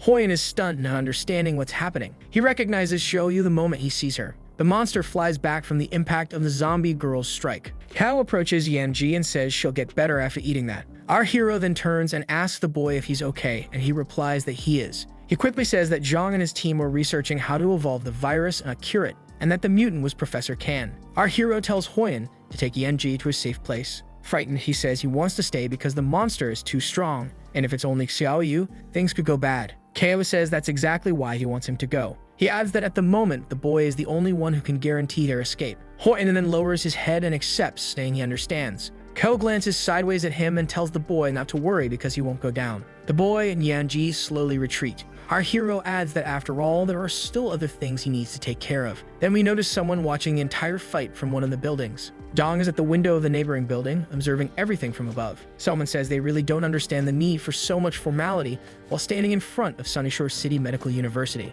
The woman says it's endless studying, medical ethics, and everything else. They're medical students after all, they already know all of it. She continues questioning whether it was really necessary to hold a meeting and waste their entire morning, including asking them to take an oath. The man says he doesn't get it either and asks Xiaoyu how that saying goes. Smiling, he says it's something like words have power, and that they won't just remember it when it's spoken aloud, it will also give them strength. Much later, a man calls for her, saying there's a huge hole in the car's fuel tank and that it looks like someone tampered with it. She wonders if Zhang had planned all of this from the beginning. Huoyan, next to Yanji, says that with the amount of noise they made, there must already be a ton of zombies outside the camp and they can't stay there any longer. The remaining survivors start to wonder what they'll do now and say they don't want to die there. But there's still that monster attacking everyone. They then ask the professor what she thinks. Should they go outside or hide? She takes a few seconds to think and then says they should go to the experimental test area because that place was reinforced. Sometime later, they arrive at Warehouse 2. Huoyan looks ahead and asks the professor if that's the right place. She says yes and tells the people to keep running. They'll be safe as soon as they get inside. The mutant zombie appears, growling at them. The people react, but the professor tells them not to stop and to keep running. The girl seems to recognize the zombie because of the band it wears around its head. Huoyan notices Yanji suddenly change direction while running. The woman then stumbles and begins to fall. He notices the other person and runs to help, telling her not to push herself too hard. He secretly thinks that if the zombie goes toward the crowd, everyone will be dragged down. The professor, watching, thinks she needs to find a way to stop that monster. She looks behind and sees that the entrance is right in front of them. They just need to hold for 3 more seconds. Shirley thinks the vaccine research has to start all over again and that only she can understand all that data she can afford to mess up now. She stretches her arms forward to grab a person who is passing by. Then she apologizes. The person, confused, looks at her and asks what's going on. Shirley grips the person's clothes tightly. Pushing the woman toward the door, she shouts for everyone to keep running. Then we see the professor running directly toward the mutant zombie. She closes her eyes and grits her teeth as she charges at it. Huoyan desperately shouts her name. While running, she thinks of all the seniors who placed their hopes in her. The professor keeps running, thinking that she disappointed them all. But then she reflects and realizes that they all made the same decision she's making now. She remembers her graduation, taking her oath, and thinks that from that moment on, she always gave more importance to human life. The monster opens its mouth, preparing to attack her. Then we see a white dove, also with its mouth open. The bird seems to fly through a cloud of dust. Then we see she's not alone. There are many other doves flying above her. The doves soar together, rising into the sky, until none of them can be seen anymore. John claps his hands. He says the courage humans show in their final moments is truly incredible. Looking to the side, he asks if it isn't exactly like that. From behind a pillar, someone answers that it is while walking out of the shadows. Then we see Kao sarcastically calling the other's friend while cracking his neck. Finally, Kao and Zhang face each other directly, their gazes intense and challenging. Both show serious, tension-filled expressions, ready for what's about to come. Kao focuses, positions his fingers, and starts moving his hands in calculated, precise motions. The tension in the air rises quickly, making the atmosphere between them almost unbearable. Out of patience, Kao leaps fiercely toward his former friend, launching a direct and ferocious attack. Zhang reacts quickly, draws his gun with speed, and points it straight at Kao, ready to shoot. Our hero quickly notices the weapon drawn. He manages to run behind a pillar, where we see the bullets hit. He continues zigzagging toward Zhang while the latter keeps missing his shots. With his teeth clenched, Zhang swings the gun to the side. But Kao is faster, slapping the gun out of his former friend's hand. The shot fires into the air as we see Kao preparing a punch with his other fist. With a serious expression and clenched fist, our hero steps forward to deliver his blow. The punch lands squarely on Zhang's face. The man clearly didn't expect it to hurt that much, nor that the punch would connect. He tries to use the momentum of the hit to set his footing, and then swings his other leg to counter the punch with a kick. But Ko gives him no chance to breathe and lands another heavy punch to his face. Our hero's expression remains fixed and serious, completely focused on his objective. The boy grabs Zhang's shirt. Then he finally asks the question that's been haunting him. Why did his friend do all this? Zhang says for many reasons, and in the end, the reason doesn't matter. Our hero asks if it's really okay for him to trample on people's lives and dignity. With a wicked smile, Zhang says he couldn't care less about others. Ko, with fury in his eyes, says that's fine, and it seems he now understands everything he needed to know about his former friend. He throws him to the ground and pulls the sword with his other hand, telling him to remember to be a good person in the next life. Raising his sword, he says goodbye to Zhang, and with absolutely no expression in his eyes, no remorse, nothing, he simply brings the blade down upon the man. The villain has just enough time to react and manages only to close one eye as the sword comes down on him. Then we see nothing but darkness. The darkness is followed by lightning and rain. We then see an enormous fist colliding with a small feminine fist. We realize the battle between the giant beast and Xiaoyu is still ongoing. The beast unleashes a powerful attack, but Xiaoyu blocks it and is thrown to the ground. The monster leaps at her with its flaming fist ready for a lethal blow. It slams a powerful punch into the ground, triggering a massive explosion that shakes everything around. Despite the devastating blast, the zombie girl emerges at the center of it, completely unharmed and steady. Frustrated by the outcome, the beast lets out a furious roar that echoes through the area. Now it's her turn. She channels energy into her fist, taking a deadly offensive stance. Her punch strikes the creature's stomach, and the energy explodes through its body and out the back. Standing motionless in the rain, the zombie girl watches the scene with a cold, empty gaze.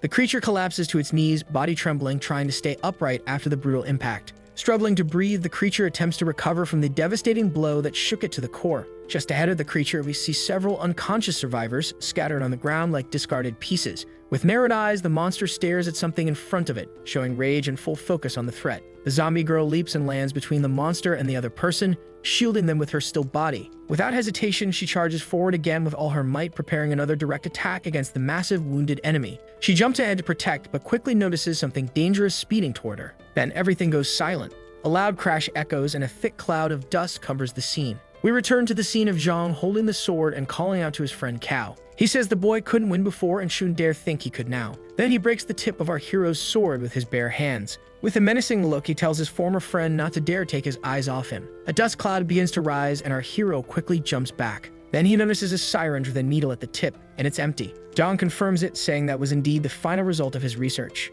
We then see Shoei retreating, recovering from the blow she received. Zhang, the former friend, says that if he wants to survive in a world like this, he would have to become a predator who never stops evolving. Kao and Hoyan are talking, and our hero is explaining that they are a team. He's the boss, the two girls are his assistants, and they go on missions together. He continues explaining that they managed to survive thanks to shared resources and that they'll probably keep it up for a while. Then he asks Hoyan if he wants to join them, because after this he has a plan, something bigger, something important he wants to accomplish. Hoyan stands still, eyes wide, staring at our hero. Then he gives a slight smile, saying of course he'll help. We return to the fight between Zhang and Seo, with Zhang landing a punch on Keo's chest. The blow throws the boy several meters back. Zhang says that Keo always lets his emotions get in the way, and if he had eliminated him earlier, maybe he wouldn't have been able to inject the vaccine. Keo gets up and says that defeating him with a single strike would be too kind for what he deserves. Zhang smirks and says the boy may have just missed the last chance of his life to finish him. Our hero replies that he doesn't think so. The former friend calls him stubborn as he charges in again.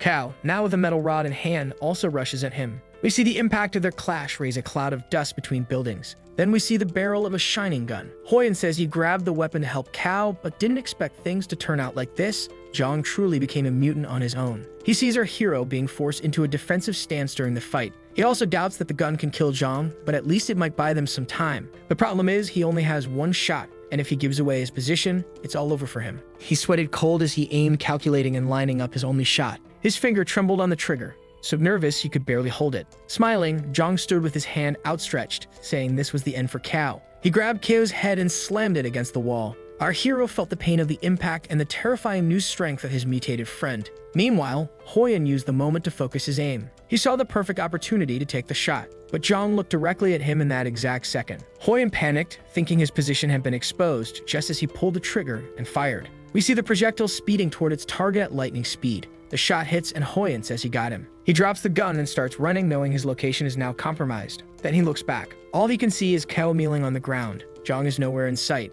Confused, Hoyan wonders where Zhang could have gone. Suddenly, something pierces straight through his torso, Still in shock, Hoyen looks down, watching what's happening to his own body. Dong appears in front of him, asking if he was looking for him. He says a bullet obviously wouldn't drag him down, though he didn't expect it wouldn't even hurt. Hoyen is in total shock, confused, enraged. He reaches into his back pocket and pulls out a grenade, removing the pin. Angrily, he yells that they're going to hell together. Suddenly, the arm holding the grenade is flying through the air. Once again confused, Hoyen stares at his severed limb in disbelief. Dong stands before him with a serious look. Seconds later, the grenade explodes nearby. Cav, still on his knees, cries out Hoyen's name. He collapses from weakness. With a trembling voice, he says to himself that he has to move. Then we see Zhang removing his pointed tail from Hoyen's torso. Dong says ambushing people isn't a good idea and asks Hoyen if he agrees. With a weak voice, Hoyen says that if Zhang means he was being a jerk, he admits he's not very experienced and probably needs to learn more. Zhang replies that he'll teach the boy something. Then the tip of his tail opens into a small mouth and he finishes his sentence by saying he'll show him what it means to make full use of everything. He strikes again with his tail, piercing Hoyen's stomach.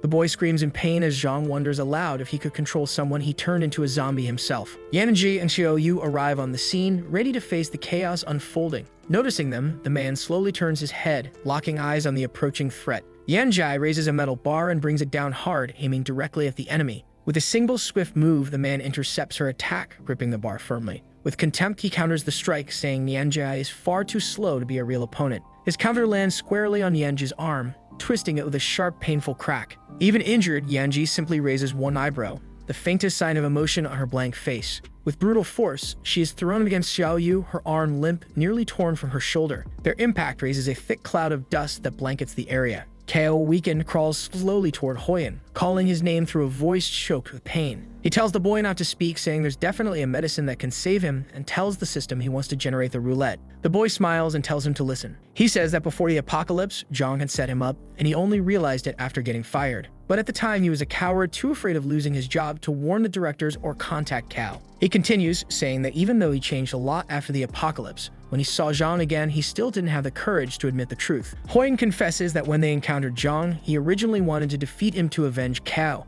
and that he planned to run away, too ashamed to stay by his side. But when Kao said he wanted to form a new company, his mind changed, because he genuinely missed the days when he could follow Cao. Then with his eyes already blurring, he smiles and says he truly wants to start a new company with him. Then we see Hoyen with his eyes closed and a serene smile on his face. Cao holds the boy's arm and begins to cry uncontrollably. Cao remains frozen, mouth open, staring at Hoyen's lifeless body on the ground in disbelief. He watches carefully and with no doubt concludes that Hoyen is gone. The camera slowly pans down to Hoyen's cold hand lying motionless on the floor. Suddenly, the hand clenches tightly, as if something within it triggered it. Cao jumps back in shock, eyes wide, his heart racing without warning. When he looks up, he sees Hoyen standing, now as a zombie. A sharp sound behind Cao grabs his attention, and he immediately turns to look. Zhang raises his voice and commands Zombie Hoyen to eliminate Cao without hesitation. Our hero, consumed by fury, starts shouting curses at Zhang, completely losing his temper. Hoyen charges, leaping at Kao with arms raised in aggression. He throws several furious blows, but Kao keeps dodging with agility, fully focused.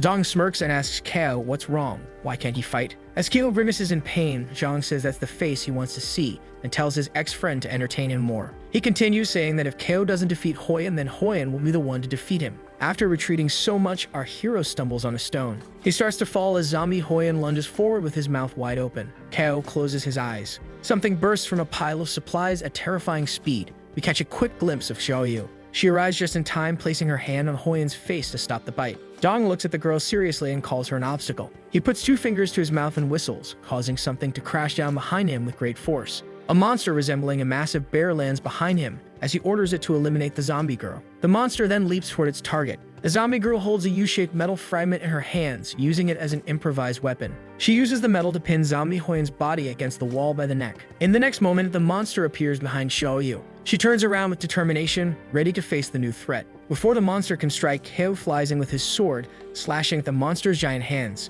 He shouts that he already lost Hoyen and can't lose Xiaoyu too. The monster swings its other massive paw, slamming Kao and sending him flying. The boy bounces across the ground several times until crashing into a wall. We then see Kao slumped against the wall, a large crater behind him from the impact. He finally says he can't move. Suddenly, the wall beside him explodes from the impact of another body. It's Xiaoyu, thrown as well, now severely wounded. Zhang, with arms crossed, tells Kao to look at his precious assistants, now like broken dolls. Smiling, he asks if the boy doesn't value his employees more than anything, since she's about to fall to pieces. He also asks if the boy regrets letting his emotions take over, if he regrets not finishing him earlier. Boasting, he says that's why Kao had already lost from the start. Our boy calls out to Xiaoyu and asks her to take Yanji and get out of there. The system informs that Xiaoyu has refused his command. Kao pleads with her not to sacrifice herself to just run. The system again states Xiaoyu has declined his command. He asks her if she didn't always want a family. Then he says if she stays alive, she can always find a new one. Since she doesn't move, he yells at her to go. As long as she leaves his side, she can live on. The zombie girl then speaks for the first time, saying no.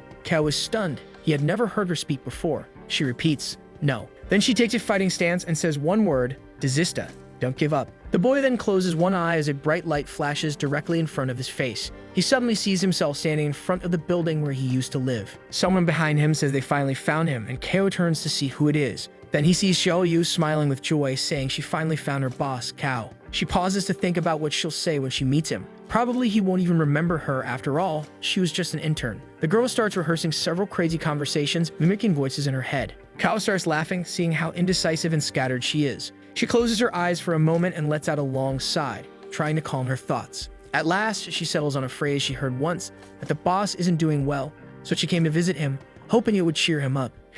Xiaoyu goes on to say that since she ran away from home, she's always wondered if she made the right choice, never knowing exactly where to go. She says she truly hopes he can smile again and keep going, believing in what he always stood for. The girl in memory smiles as if looking at him, smiling just for him. Then she shakes her head and says, why is she saying her feelings out loud? She needs to keep training until she meets a real person. She asks someone passing by how to get to apartment number 33. When the old man doesn't respond, she calls out to him again. He turns slowly, and when she sees his face, it's clear he's a zombie. That was the moment Xiaoyu became the zombie girl. Kao finally understands why Xiaoyu showed up near his house. He looks sideways at her and says, until the end. The girl, now surrounded by radiant light, says that's why. He needs to cheer up. She reaches her hand out to him. With her hand extended, she calls him boss and smiles. The system announces that Xiaoyu has been promoted to an elite staff member. Xiaoyu, glowing with a golden aura and smiling, extends her hand to Kao and tells him to cheer up. The boy, smiling back at her, takes her hand and says, yes. Their hands meet midair, firm, resolute, sealing a silent bond between them. She helps him up, still glowing, and the system announces an update. The bond function has been unlocked. As the monster leaps toward them, the system notifies that while Kao is on the field, her attack and defense will be increased, and she gains a new ability. The two easily dodge the monster's attack, which crashes violently into the ground. The monster glares at them in fury, preparing for another strike. Xiaoyu starts readying for battle, still smiling with joy. But between the building pillars, the dust rises from their ongoing combat. From behind Kao, Zhang seizes the moment and jumps into the fray. Without showing urgency or surprise, Kao glances over his shoulder with his usual calm. Zhang launches a sudden furious attack, but Kao is no longer there. Zhang stands confused. Just a second ago, he was right in front of him. He realizes Kao moved to rescue Yanji from the rubble and now holds her in his arms. Zhang stares in disbelief, asking what speed is that, and mutters that Kao is impossible. Kao realizes this new mode feels nothing like the previous collaborative style. He feels warmth and can sense Xiaoyu clearly. Xiaoyu, meanwhile, continues battling the monster, effortlessly dodging its savage blows. The hulking beast keeps swinging violently, but Xiaoyu easily avoids every strike. The zombie girl grins and says the monster is too slow. Zhang, in shock, watches with disbelief. He can't comprehend how Kao was on the verge of collapse just moments ago. Suddenly, he realizes something. He's trembling. He looks at Kao, who is calmly feeding Yanji, now leaning against a pillar, and wonders if he's actually afraid of the boy. Then Zhang clenches his teeth, furious. He screams for Kan to eliminate Kao right now. The monster, which had been attacking Xiaoyu, immediately turns and charges toward Kao, but Xiaoyu catches on to its movement. Kao tells Yanji to sit right there and not go anywhere, reassuring her she'll be feeling better soon, just as the monster prepares to strike from behind. He then continues, telling Yanji to leave the rest to him and Xiaoyu as the monster approaches them faster and faster. We then see Xiaoyu's foot hitting the ground at high speed, kicking up dust. She quickly gets between the monster and her boss. Kao tells her to activate her three abilities, Violent War God, Heavy Slash, and Immortality, and she confirms. The system displays that all three of the girl's abilities have been activated simultaneously. Surrounded by an immense golden aura, Xiaoyu prepares to strike the beast. We see energy erupting from 6 points on her back. From the front, the energy forms the shape of wings. The system informs that the Immortality skill at level 1 grants her total immunity to all attacks for 60 seconds, with a cooldown of 240 hours. Dong watches in fear, eyes wide, as stones fly around him from the shockwave of the girl's power. Quickly, he pivots on his foot and begins to run away, saying he can't believe what's happening. He mutters to himself, asking how they could become so strong all of a sudden, and worse, even stronger together. Suddenly, Kao dashes up beside him and calls out to him. He asks if Zhang is afraid now, and Zhang turns to him, drenched in cold sweat. Kao lands a swift blow, sending Zhang flying backward, leaving his arm behind. Our hero is surprised to see that Zhang used his arm to block the strike, and says it's fine, he owed that arm to Hoyan. Zhang uses the moment to flee, saying he has to get out of there and come up with a better plan. As he runs, Kao yells for Xiaoyu. The girl, still glowing with her golden aura, appears in front of Zhang, startling him. He barely has time to think before she kicks him square in the face, sending him flying. He crashes and lands in a twisted heap on the ground in the distance. We then see Zhang's mangled body on the floor. He tries to get up slowly, his whole body racked with pain. He hadn't noticed until now, but beside him lies the face of the unmoving beast. Grinding his teeth, he begins muttering Kao's name over and over, full of hatred. Suddenly, he starts repeating the word no relentlessly. Before he realizes it, Kao is flying overhead, sword in hand, declaring that it's over. Just before delivering the final blow, Kao senses something. Desperate, Zhang starts devouring the corpse of the beast beside him, screaming that Kao is the one person he never wants to lose to. So the video ends here. If you don't want to miss the next part, activate the notification bell, and see you next time on Tob's channel.